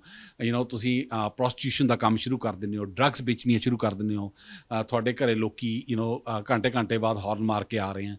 ਸੋ ਜੇ ਇਹੋ ਜਿਹੀਆਂ ਗੱਲਾਂ ਬਾਤਾਂ ਤੁਸੀਂ ਕਿਸੇ ਵੀ ਤਰ੍ਹਾਂ ਦੀ ਉਲੰਘਣਾ ਕਰਦੇ ਹੋ ਕਾਨੂੰਨ ਦੀ, ਤਾਂ ਜਿਹੜਾ ਲੈਂਡਲੋਰਡ ਆ ਤੁਹਾਨੂੰ ਕੋਰਟ ਕਚਹਿਰੀ 'ਚ ਜਾ ਕੇ ਤੁਹਾਨੂੰ ਇਵਿਕਸ਼ਨ ਨੋਟਿਸ ਲੈ ਸਕਦਾ। ਤੇ ਜੇ ਉਸ ਤੋਂ ਬਾਅਦ ਵੀ ਤੁਸੀਂ ਜੇ ਨਹੀਂ ਨਿਕਲਦੇ ਤਾਂ ਤੁਹਾਨੂੰ ਟ੍ਰੈਸਪਾਸਰ ਹੋਣ ਦੇ ਨਾਤੇ ਤੁਹਾਨੂੰ ਇਵਿਕਟ ਕੀਤਾ ਜਾ ਸਕਦਾ। ਇੱਕ ਬੰਦੇ ਨੇ ਇੱਕ ਆਪਣਾ ਰੂਮ ਜਿਹੜਾ 2 ਬੰਦਿਆਂ ਨੂੰ ਬੈਡਰੂਮ ਰੈਂਟ ਦੇ ਉੱਤੇ ਦਿੱਤਾ, ਉਹਦੇ ਵਿੱਚ ਆ ਕੇ 10 ਜਣੇ ਰਹਿ ਰਹੇ ਆ ਜਾਂ 6 ਜਣੇ ਰਹਿ ਰਹੇ ਆ, ਇਹਦੇ ਲਈ ਮਕਾਨ ਮਾਲਕ ਕੁਝ ਕਰ ਸਕਦਾ? ਬਿਲਕੁਲ ਕਰ ਸਕਦਾ ਜੀ। ਜਦ ਆਪਾਂ ਕੋਈ ਵੀ, ਚਾਹੇ ਰੈਂਟਲ ਦੀ ਗੱਲਬਾਤ ਹੋਵੇ, ਕਿਸੇ ਵੀ ਤਰ੍ਹਾਂ ਦਾ ਜਿਹੜਾ ਇਕਰਾਰਨਾਮਾ, ਚਾਹੇ ਉਹ ਲਿਖ ਕੇ ਹੋਵੇ, ਚਾਹੇ ਮੂੰਹ ਜ਼ਬਾਨੀ ਹੋਵੇ, ਜੇ ਲੈਂਡਲੋਰਡ ਨੇ 2 ਬੰਦਿਆਂ ਨੂੰ ਦਿੱਤਾ ਸੀਗਾ ਤਾਂ ਉੱਥੇ 10 ਬੰਦੇ ਆ ਵੜੇ ਆ, ਤਾਂ ਇਹਦਾ ਮਤਲਬ ਹੈ ਵੀ ਉਹ ਇਕਰਾਰਨਾਮੇ ਦੀ ਉਲੰਘਣਾ, ਤਾਂ ਉਹ ਡੈਫੀਨੇਟਲੀ ਉਹਨਾਂ ਦੇ ਅਗੇਂਸਟ ਐਕਸ਼ਨ ਲੈ ਸਕਦਾ, ਉਹਨਾਂ ਨੂੰ ਇਵਿਕਟ ਕਰ ਸਕਦਾ ਜੀ। ਇਹ ਦੇਖਣ ਲਈ ਵੀ ਅੰਦਰ 2 ਰਹਿ ਰਹੇ ਆ ਜਾਂ 5 ਜਣੇ ਰਹਿ ਰਹੇ ਆ, ਉਹ ਅੰਦਰ ਜਾ ਕੇ ਚੈੱਕ ਕਰ ਸਕਦਾ ਮਾਲਕ ਮਕਾਨ? ਮਕਾਨ ਮਾਲਕ ਕਿਰਾਏਦਾਰ ਦੇ ਥਾਂ 'ਤੇ, ਚਾਹੇ ਉਹ ਬੇਸਮੈਂਟ ਹੈ, ਚਾਹੇ ਉਹ ਅਪਾਰਟਮੈਂਟ ਹੈ, ਉਹਦੇ 'ਚ ਐਂਟਰ ਕਰਨ ਲਈ ਉਹਦੇ ਕੋਲ ਰੀਜ਼ਨ ਹੋਣਾ ਚਾਹੀਦਾ। ਫੋਰ ਐਗਜ਼ਾਮਪਲ ਕਈ ਲੀਜ਼ਸ ਵਿੱਚ ਲਿਖਿਆ ਹੁੰਦਾ ਕਿ ਵੀ ਮਕਾਨ ਮਾਲਕ ਮਹੀਨੇ 'ਚ ਇੱਕ ਵਾਰ ਆਪਣੀ ਪ੍ਰੋਪਰਟੀ ਨੂੰ ਚੈੱਕ ਕਰਨ ਲਈ ਕਿ ਵੀ ਉਹ ਠੀਕ ਹਾਲਤ 'ਚ ਹੈਗੀ ਕਿ ਨਹੀਂ ਹੈਗੀ, ਉਹ ਟੈਨੈਂਟ ਨੂੰ 24 ਘੰਟੇ ਦਾ ਨੋਟਿਸ ਦੇ ਕੇ ਐਂਟਰ ਕਰ ਸਕਦਾ, ਜਾਂ ਬਗੈਰ ਨੋਟਿਸ ਤੋਂ ਵੀ ਐਂਟਰ ਕਰ ਸਕਦਾ। ਸਪੋਜ਼ ਕਰੋ ਵੀ ਕੋਈ ਐਮਰਜੈਂਸੀ ਹੋ ਗਈ, ਕੋਈ ਪਾਈਪ ਫਟ ਗਈ ਹੈ ਜਾਂ ਕੋਈ ਫਲੱਡਿੰਗ ਹੋ ਗਈ ਹੈ, ਪਰ ਤੁਹਾਡੇ ਸਵਾਲ ਦਾ ਜਵਾਬ ਦਿੰਦੇ ਹੋਏ ਲੈਂਡਲੋਰਡ ਆਪਣੀ ਪ੍ਰੋਪਰਟੀ ਦੀ ਲੁੱਕ ਆਫਟਰ ਕਰਨ ਲਈ ਪ੍ਰੋਪਰਟੀ 'ਚ ਐਂਟਰ ਕਰ ਸਕਦਾ, ਪ੍ਰੋਵਾਈਡਡ ਵੀ ਉਹ ਰੀਜ਼ਨੇਬਲ ਨੋਟਿਸ ਦੇਵੇ। ਜੇ ਤਸਵੀਰ ਦਾ ਦੂਜਾ ਪਾਸਾ ਦੇਖੀਏ, ਇੱਕ ਬੈਡਰੂਮ 2 ਜਣਿਆਂ ਲਈ ਠੀਕ ਆ, ਪਰ ਜਿਹੜਾ ਲੈਂਡਲੋਰਡ ਆ ਉਹ 5 ਜਣਿਆਂ ਨੂੰ ਉਹ ਰੈਂਟ 'ਤੇ ਦੇ ਦਿੰਦਾ, ਉਹਨਾਂ ਤੋਂ ਇਕੱਲੇ ਕੋਲੋਂ ਰੈਂਟ ਲਈ ਜਾਂਦਾ। ਕੀ ਇਹ ਲੀਗਲ? ਜਦ ਆਪਾਂ ਗੱਲ ਲੀਗੈਲਿਟੀ ਦੀ ਕਰੀਦੀ ਹੈ, ਆਪਾਂ ਸਿਰਫ ਇਹ ਨਹੀਂ ਸੋਚਣਾ ਕਿ ਵੀ ਉਹ ਕੀ ਉਲੰਘਣਾ ਕਰ ਰਿਹਾ ਹੈ। ਉਹ ਕਈ ਚੀਜ਼ਾਂ ਦੀ ਉਲੰਘਣਾ ਕਰ ਸਕਦਾ, ਠੀਕ ਹੈ ਜੀ। ਉਹ ਬਿਲਡਿੰਗ ਕੋਡ ਦੀ ਉਲੰਘਣਾ ਕਰ ਸਕਦਾ, ਉਹ ਜਿਹੜਾ ਫਾਇਰ ਐਂਡ ਸੇਫਟੀ ਆ ਉਹਦੀ ਉਲੰਘਣਾ ਕਰ ਸਕਦਾ, ਉਹ ਹੈਲਥ ਦੀ ਕਰ ਸਕਦਾ। ਫੋਰ ਐਗਜ਼ਾਮਪਲ, ਜਦ ਤੁਸੀਂ ਜਿੰਨੇ ਕੁ ਬੰਦੇ ਘਰ 'ਚ ਰਹਿਣੇ ਚਾਹੀਦੇ ਆ, ਜੋ ਉਸ ਤੋਂ ਵੱਧ ਤਾਦਾਦ 'ਚ ਰਹਿੰਦੇ ਆ ਅਤੇ ਘਰ ਨੂੰ ਕੁਛ ਕੱਲ੍ਹ ਨੂੰ ਗੱਲਬਾਤ ਰੱਬ ਨਾ ਕਰੇ ਘਰ ਨੂੰ ਅੱਗ ਲੱਗ ਜਾਵੇ, ਤਾਂ ਜਿਹੜੀ ਤੁਹਾਡੀ ਘਰ ਦੀ ਇੰਸ਼ੋਰੈਂਸ ਹੈ ਉਹ ਵੀ ਤੁਹਾਨੂੰ ਕਵਰ ਨਹੀਂ ਕਰਦੀ। ਸੋ ਜਿਵੇਂ ਤੁਸੀਂ ਐਗਜ਼ਾਮਪਲ ਦਿੱਤੀ ਹੈ ਕਿ ਵੀ ਇੱਕ ਘਰ 'ਚ ਜਿੰਨੇ ਬੰਦੇ ਰਹਿਣੇ ਚਾਹੀਦੇ ਆ ਉੱਤੋਂ ਕਿਤੇ ਜ਼ਿਆਦਾ ਰਹਿ ਰਹੇ ਆ, ਕਾਕਰੋਚਸ ਆ ਉੱਥੇ, ਚੂਹੇ ਤੁਰੇ ਫਿਰ ਰਹੇ ਆ। ਸੋ ਇਹੋ ਜਿਹੇ ਕੇਸਿਸ ਵਿੱਚ ਇਹ ਇੱਕ ਬਹੁਤ ਹੀ ਹੈਲਥ ਦਾ ਬਹੁਤ ਬੜਾ ਇਸ਼ੂ ਬਣ ਸਕਦਾ ਹੈ, ਫਾਇਰ ਦਾ ਬਹੁਤ ਬੜਾ ਇਸ਼ੂ ਬਣ ਸਕਦਾ ਹੈ। ਅਤੇ ਇਸ ਕੇਸ ਵਿੱਚ ਜੇ ਲੈਂਡਲੋਰਡ ਦੀ ਕੰਪਲੇਂਟ ਕੀਤੀ ਜਾਵੇ ਅਤੇ ਜੇ ਲੈਂਡਲੋਰਡ ਇਨ ਵਾਇਲੇਸ਼ਨ ਆਫ ਉਹਨਾਂ ਕੋਡਸ ਦਾ ਹੋਵੇ ਤਾਂ ਅਪ ਟੂ $50,000 ਮੈਂ ਦੇਖਿਆ ਜੀ, ਲੱਖ ਡਾਲਰ ਲੋਕਾਂ ਨੂੰ ਜੁਰਮਾਨਾ ਹੁੰਦੇ ਦੇਖਿਆ ਜੀ। ਅਤੇ ਜੇ ਜਿਹੜਾ ਟੈਨੈਂਟ ਆ ਉਹ ਅੜ ਜਾਵੇ ਵੀ ਮੈਂ ਬਾਹਰ ਨਹੀਂ ਜਾਣਾ ਇੱਥੋਂ, ਤੁਸੀਂ ਕਾਰਵਾਈ ਕਰੋ, ਅਤੇ ਫਿਰ ਉਹਨੂੰ ਲੈਂਡਲੋਰਡ ਜਿਹੜਾ ਮਾਲਕ ਮਕਾਨ ਆ ਉਹਨੂੰ ਵਕੀਲ ਕਰਨਾ ਪਊਗਾ, ਅਤੇ ਫਿਰ ਉਹ ਸਾਰਾ ਕੁਛ ਕਹਿੰਦੇ ਬੜਾ ਲੰਬਾ ਪ੍ਰੋਸੈਸ ਹੁੰਦਾ। ਹਾਂਜੀ, ਲੰਬਾ ਹੋ ਸਕਦਾ ਜੇ ਲੈਂਡਲੋਰਡ ਨੂੰ ਨਹੀਂ ਪਤਾ ਕੀ ਕਰਨਾ। ਆਮ ਤੌਰ 'ਤੇ ਹਰ ਇੱਕ ਸੂਬੇ ਵਿੱਚ, ਕੈਨੇਡਾ ਵਿੱਚ ਆਪਣੀ ਰੈਜ਼ੀਡੈਂਸ਼ੀਅਲ ਟੈਨੈਂਸੀਜ਼ ਬੋਰਡਸ ਹੈਗੇ ਆ, ਉਹ ਆਮ ਤੌਰ 'ਤੇ ਉਹਨਾਂ ਦੋਨਾਂ ਦਾ ਆਪਸ 'ਚ ਮੀਡੀਏਟ ਕਰਨ ਦੀ ਕੋਸ਼ਿਸ਼ ਕਰਦੇ ਆ ਤਾਂ ਕਿ ਕੋਰਟ ਕਚਹਿਰੀ 'ਚ ਨਾ ਜਾਣਾ ਪਵੇ। ਪਰ ਜੇ ਤੁਸੀਂ ਕੋਰਟ ਕਚਹਿਰੀ 'ਚ ਜਾਂਦੇ ਹੋ, ਜੇ ਤੁਸੀਂ ਪ੍ਰੋਪਰ ਨੋਟਿਸ ਵਗੈਰਾ ਦਿੱਤੇ ਹੋਏ ਆ, ਤਾਂ ਤੁਸੀਂ ਡੈਫੀਨੇਟਲੀ ਟੈਨੈਂਟ ਨੂੰ ਇਵਿਕਟ ਕਰ ਸਕਦੇ ਹੋ। ਪਰ ਇਹ ਨਹੀਂ ਕਿ ਵੀ ਤੁਸੀਂ ਇੰਡੀਆ ਵਾਲਾ ਕੰਮ ਕੀਤਾ ਵੀ ਅੱਜ ਮੈਂ ਸ਼ਾਮ ਨੂੰ ਕਬਜ਼ਾ ਲੈਣਾ ਅਤੇ ਚੱਕ ਕੇ ਉਹਦਾ ਸਮਾਨ ਭਗਾ ਕੇ ਮਾਰੋ। ਇਫ ਯੂ ਡੂ ਦੈਟ ਤਾਂ ਤੁਹਾਨੂੰ ਕਾਫੀ ਮਹਿੰਗਾ ਪੈ ਸਕਦਾ। ਪਰ ਆਪਣੇ ਕੈਨੇਡਾ ਵਿੱਚ ਹਰ ਇੱਕ ਚੀਜ਼ ਦਾ ਕਾਇਦਾ ਕਾਨੂੰਨ ਆ। ਸੋ ਜੇ ਤੁਸੀਂ ਆਪਣੇ ਟੈਨੈਂਟ ਨੂੰ ਇਵਿਕਟ ਕਰਨਾ ਚਾਹੁੰਦੇ ਹੋ ਤਾਂ you need to have a good reason. Again depends ਕਿ ਵੀ ਤੁਹਾਡੀ ਮੰਥ ਟੂ ਮੰਥ ਲੀਜ਼ ਆ ਜਾਂ ਲੌਂਗ ਟਰਮ ਲੀਜ਼ ਆ, ਪ੍ਰੋਪਰ ਲੀਜ਼ ਲਿਖੀ ਆ ਕਿ ਨਹੀਂ ਲਿਖੀ। ਸੇਮ ਥਿੰਗ ਜੇ ਟੈਨੈਂਟ ਨੂੰ ਲੈਂਡਲੋਰਡ ਖਰਾਬ ਕਰਨ ਦੀ ਕੋਸ਼ਿਸ਼ ਕਰ ਰਿਹਾ ਤਾਂ ਟੈਨੈਂਟ ਦੇ ਆਪਣੇ ਹੱਕ ਹੈ। ਫੋਰ ਐਗਜ਼ਾਮਪਲ, ਜੇ ਟੈਨੈਂਟ ਨੂੰ ਕਿਸੇ ਤਰੀਕੇ ਨਾਲ ਦਿਮਾਗੀ ਪਰੇਸ਼ਾਨੀ 'ਚੋਂ ਗੁਜ਼ਰਨਾ ਪੈ ਰਿਹਾ, ਜਿਵੇਂ ਤੁਸੀਂ ਦੱਸਿਆ ਕਿ ਵੀ ਜਿਹੜੇ ਕਮਰੇ 'ਚੋਂ ਸੌਂਦੇ ਆ ਉੱਥੇ ਕਾਕਰੋਚ ਤੁਰੇ ਫਿਰਦੇ ਆ, ਉੱਥੇ ਚੂਹੇ ਤੁਰੇ ਫਿਰਦੇ ਆ, ਅਤੇ ਜੇ ਇਸ ਤਰੀਕੇ ਨਾਲ ਟੈਨੈਂਟ ਨੂੰ ਵਾਕਈ ਹੀ ਮਨੋਵਿਗਿਆਨਿਕ ਤੌਰ 'ਤੇ ਪਰੇਸ਼ਾਨੀ ਦਾ ਸਾਹਮਣਾ ਕਰਨਾ ਪੈ ਰਿਹਾ, ਅਤੇ ਜੇ ਉਹ ਡਾਕਟਰ ਕੋਲ ਜਾਂਦਾ, ਇਲਾਜ ਵਗੈਰਾ ਕਰਵਾਉਂਦਾ, ਤਾਂ ਉਹ ਆਪਣਾ ਜਿਹੜਾ ਹੈਗਾ ਪੇਨ ਐਂਡ ਸਫਰਿੰਗ ਦਾ ਕਲੇਮ ਵੀ ਪਾ ਸਕਦਾ, ਲੈਟ ਅਲੋਨ ਕਿ ਵੀ ਜਿਹੜਾ ਉਹਨੂੰ ਹੋਰ ਪਰੇਸ਼ਾਨੀਆਂ ਹੋਈਆਂ ਜੀ। ਅਤੇ ਇਸ ਮਾਮਲੇ ਦੇ ਵਿੱਚ ਇੱਕ ਐਗਰੀਮੈਂਟ ਸਾਈਨ ਕੀਤਾ ਜਾਂਦਾ ਬਹੁਤ ਵਾਰੀ, ਕਈ ਲੋਕ ਕਰਦੇ ਆ, ਕਈ ਲੋਕ ਨਹੀਂ ਕਰਦੇ। ਉਹਦਾ ਕੋਈ ਫਾਇਦਾ ਹੁੰਦਾ? ਕਈ ਕਹਿੰਦੇ ਕਾਗਜ਼ ਹੀ ਆ ਜੀ, ਸਾਈਨ ਕਰ ਲਓ, ਜਦੋਂ ਕੋਰਟ 'ਚ ਜਾਣਾ ਫਿਰ ਰੌਲਾ ਤਾਂ ਬਰਾਬਰ ਦਾ ਹੀ ਪੈਂਦਾ।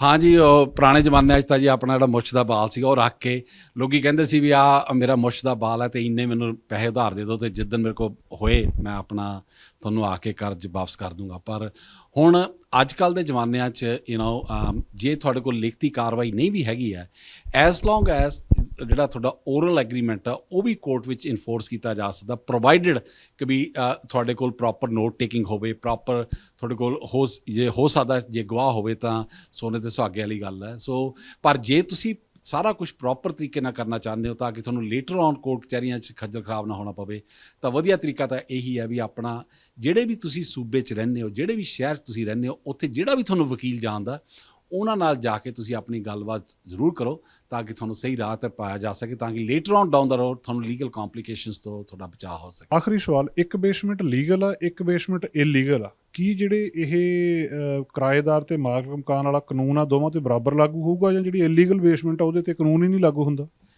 ਬੇਸਮੈਂਟ ਚਾਹੇ ਲੀਗਲ ਹੈ ਚਾਹੇ ਇਲੀਗਲ ਹੈ, ਜਿਹੜਾ ਟੈਨੈਂਸੀਜ਼ ਅਤੇ ਲਾਜ਼ ਹੈ ਉਹ ਦੋਨਾਂ 'ਤੇ ਲਾਗੂ ਹੁੰਦੇ ਆ। ਜਿਹੜੇ ਲੈਂਡਲੋਰਡ ਔਰ ਟੈਨੈਂਟ ਵਿੱਚ ਸੰਤੁਲਨ ਬਣਾਉਣ ਲਈ ਜਿਹੜੇ ਕਾਨੂੰਨ ਆ ਉਹ ਇਸ ਕਰਕੇ ਹੈ ਤਾਂ ਕਿ ਦੋਨਾਂ ਵਿੱਚ, ਕਿਉਂਕਿ ਦੋਨਾਂ ਦੇ ਆਪਣੇ ਇੰਟਰਸਟ ਵੱਖਰੇ ਹੈ। ਲੈਂਡਲੋਰਡ ਚਾਹੁੰਦਾ ਵੀ ਮੇਰਾ ਕਿਰਾਇਆ ਟਾਈਮ ਸਿਰ ਮਿਲੇ ਤਾਂ ਕਿ ਮੈਂ ਆਪਣੀ ਕਿਸ਼ਤ ਪੂਰੀ ਟਾਈਮ ਸਿਰ ਪੇ ਕਰ ਸਕਾਂ। ਟੈਨੈਂਟ ਚਾਹੁੰਦਾ ਕਿ ਵੀ ਮੈਨੂੰ ਸ਼ਾਂਤਮਈ ਮਾਹੌਲ ਮਿਲੇ ਤਾਂ ਕਿ ਮੈਂ ਆਪਣੀ ਜ਼ਿੰਦਗੀ ਸਕੂਨ ਨਾਲ ਬਤੀਤ ਕਰ ਸਕਾਂ। ਜਦ ਇਹਨਾਂ ਦੋਨਾਂ ਵਿੱਚ ਤਕਰਾਰ ਹੁੰਦਾ, ਉਸ ਵੇਲੇ ਕੋਰਟ ਕਚਹਿਰੀਆਂ ਨੂੰ ਇੰਟਰਫੀਅਰ ਕਰਨਾ ਪੈਂਦਾ। ਅਤੇ ਉਸ ਵੇਲੇ ਸਾਰਿਆਂ ਨਾਲੋਂ ਵੱਡੀ ਗੱਲ ਇਹ ਹੈ ਕਿ ਵੀ ਕੈਨੇਡਾ ਵਿੱਚ ਚਾਹੇ ਕੋਈ ਮੰਗਤਾ ਚਾਹੇ ਕੋਈ ਮੰਤਰੀ ਹੈ, ਕਾਨੂੰਨ ਸਾਰਿਆਂ ਲਈ ਬਰਾਬਰ ਹੈ। ਸੋ ਲੈਂਡਲਾਰਡ ਟੈਨੈਂਟ ਨੂੰ ਖਰਾਬ ਨਹੀਂ ਕਰ ਸਕਦਾ, ਟੈਨੈਂਟ ਲੈਂਡਲਾਰਡ ਨੂੰ ਨਹੀਂ ਖਰਾਬ ਕਰ ਸਕਦਾ।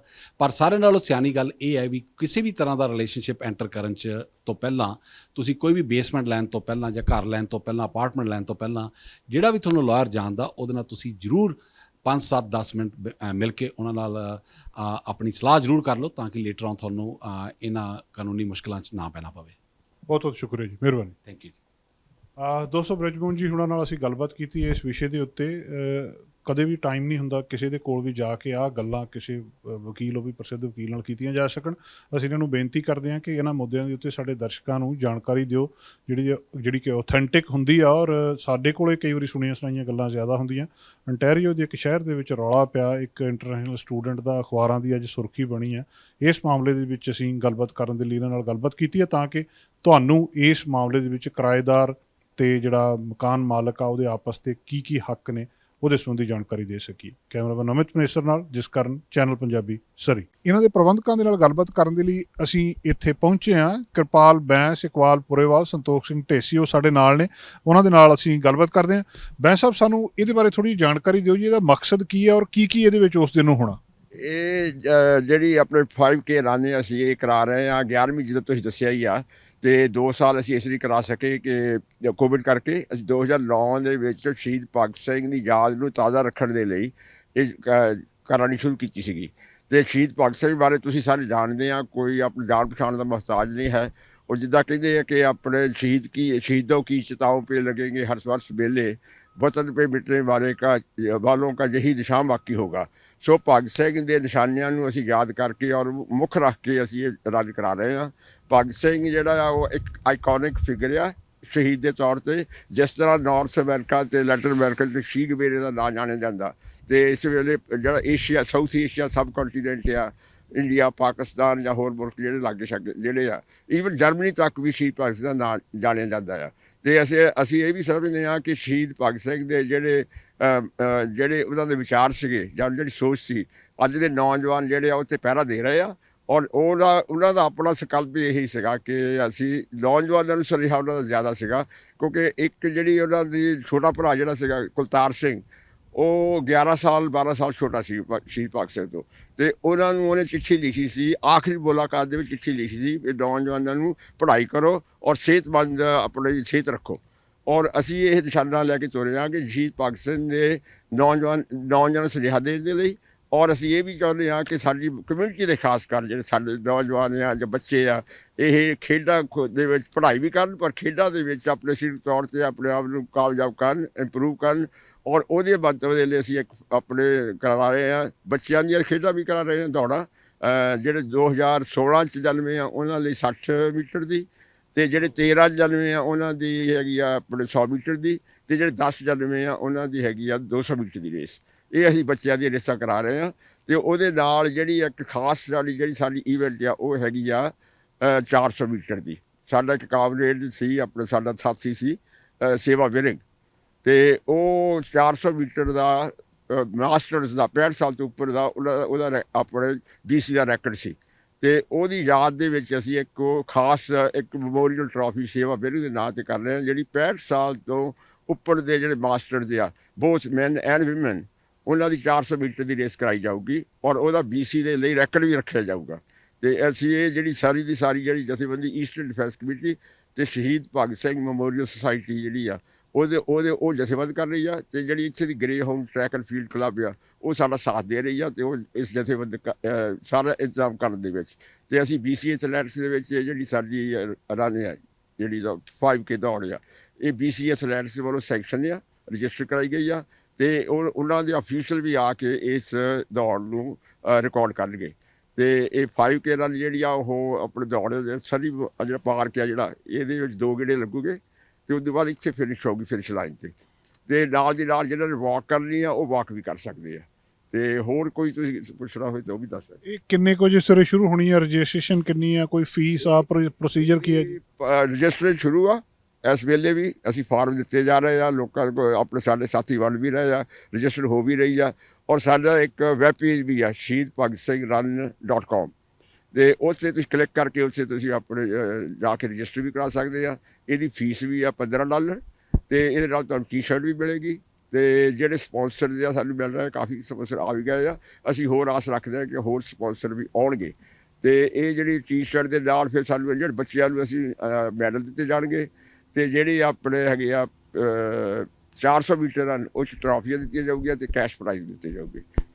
ਕਿੰਨੇ ਕੁ ਵਜੇ ਸ਼ੁਰੂ ਹੋਣੀ? ਲੋਕ ਕਿੰਨੇ ਕੁ ਵਜੇ ਪਹੁੰਚਣ ਜੀ? 9 ਵਜੇ 8 ਵਜੇ ਅਸੀਂ ਸਾਡੇ ਸਾਥੀ ਇੱਥੇ ਹੋਊਗੇ। ਰਜਿਸਟ੍ਰੇਸ਼ਨ ਉਸ ਦਿਨ ਵੀ ਸ਼ੁਰੂ ਹੋਊਗੀ, 8 ਵਜੇ ਸ਼ੁਰੂ ਹੋ ਜਾਏਗੀ ਤੇ 9 ਵਜੇ ਅਸੀਂ ਈਵੈਂਟ ਸ਼ੁਰੂ ਕਰ ਦਿਆਂਗੇ। ਤੇ ਜਿਹੜੀ ਹੈਗੀ 400 ਮੀਟਰ ਦੀ ਦੌੜ ਆ ਜਿਹੜੀ ਆ ਉਹ ਤੋਂ ਬਾਅਦ 5K ਰਨ ਜਿਹੜੀ ਉਹ 11 ਵਜੇ ਸ਼ੁਰੂ ਹੋਏਗੀ।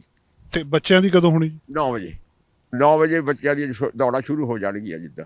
ਤੇ ਜਿਹੜੀ ਮੇਰੇ ਖਿਆਲ ਜਿਹੜੀ ਹੈਗੀ ਆ ਆਪਣੇ 65 ਸਾਲ ਤੋਂ ਉੱਪਰ ਜਿਹੜੀ 400 ਦੀ ਦੌੜ ਆ ਉਹ 10:30 ਵਜੇ। ਬਹੁਤ ਬਹੁਤ ਸ਼ੁਕਰੀਆ ਜੀ, ਮਿਹਰਬਾਨੀ। ਦੋਸਤੋ, ਅਸੀਂ ਗੱਲਬਾਤ ਕੀਤੀ ਹੈ ਬੈਂਸ ਸਾਹਿਬ ਦੇ ਨਾਲ। ਇਹ ਇੱਕ ਬਹੁਤ ਚੰਗਾ ਉਪਰਾਲਾ ਜਿਹਦੇ ਵਿੱਚ ਸਿਹਤ ਨੂੰ ਠੀਕ ਠਾਕ ਰੱਖਣ ਦੇ ਲਈ ਇਹ ਆਪ ਵੀ ਇੱਥੇ ਗਰਾਊਂਡ ਦੇ ਵਿੱਚ ਸਾਰੇ ਆਉਂਦੇ ਆ ਤੇ ਉਸ ਆਸ਼ੇ ਦੇ ਤਹਿਤ ਸ਼ਹੀਦ ਭਗਤ ਸਿੰਘ ਦੇ ਨਾਂ ਦੇ ਉੱਤੇ ਇਹ ਰਨ ਕਰਵਾਈ ਜਾ ਰਹੀ ਹੈ। ਫੇਸਬੁੱਕ ਦੇ ਉੱਤੇ ਵੀ ਤੁਸੀਂ ਇਹਨੂੰ ਸਰਚ ਕਰ ਸਕਦੇ ਹੋ, ਸ਼ਹੀਦ ਭਗਤ ਸਿੰਘ 5K ਰਨ ਦੇ ਨਾਂ ਦੇ ਉੱਤੇ। ਵੈਬਸਾਈਟ ਦੇ ਉੱਤੇ ਵੀ ਜਾ ਸਕਦੇ ਹੋ। ਕੈਮਰਾਮੈਨ ਅਮਿਤ ਮਨੇਸਰ ਨਾਲ ਜਸਕਰਨ, ਚੈਨਲ ਪੰਜਾਬੀ, ਸਰੀ। ਸਾਡਾ ਹਰ ਇੱਕ ਪ੍ਰੋਗਰਾਮ ਦੇਖਣ ਤੇ ਸਾਡੇ ਨਾਲ ਜੁੜਨ ਲਈ ਸਬਸਕ੍ਰਾਈਬ ਕਰੋ ਚੈਨਲ ਪੰਜਾਬੀ ਤੇ ਨੋਟੀਫਿਕੇਸ਼ਨ ਲਈ ਬੈਲ ਆਈਕਨ ਵਾਲੇ ਬਟਨ ਤੇ ਕਲਿੱਕ ਕਰੋ।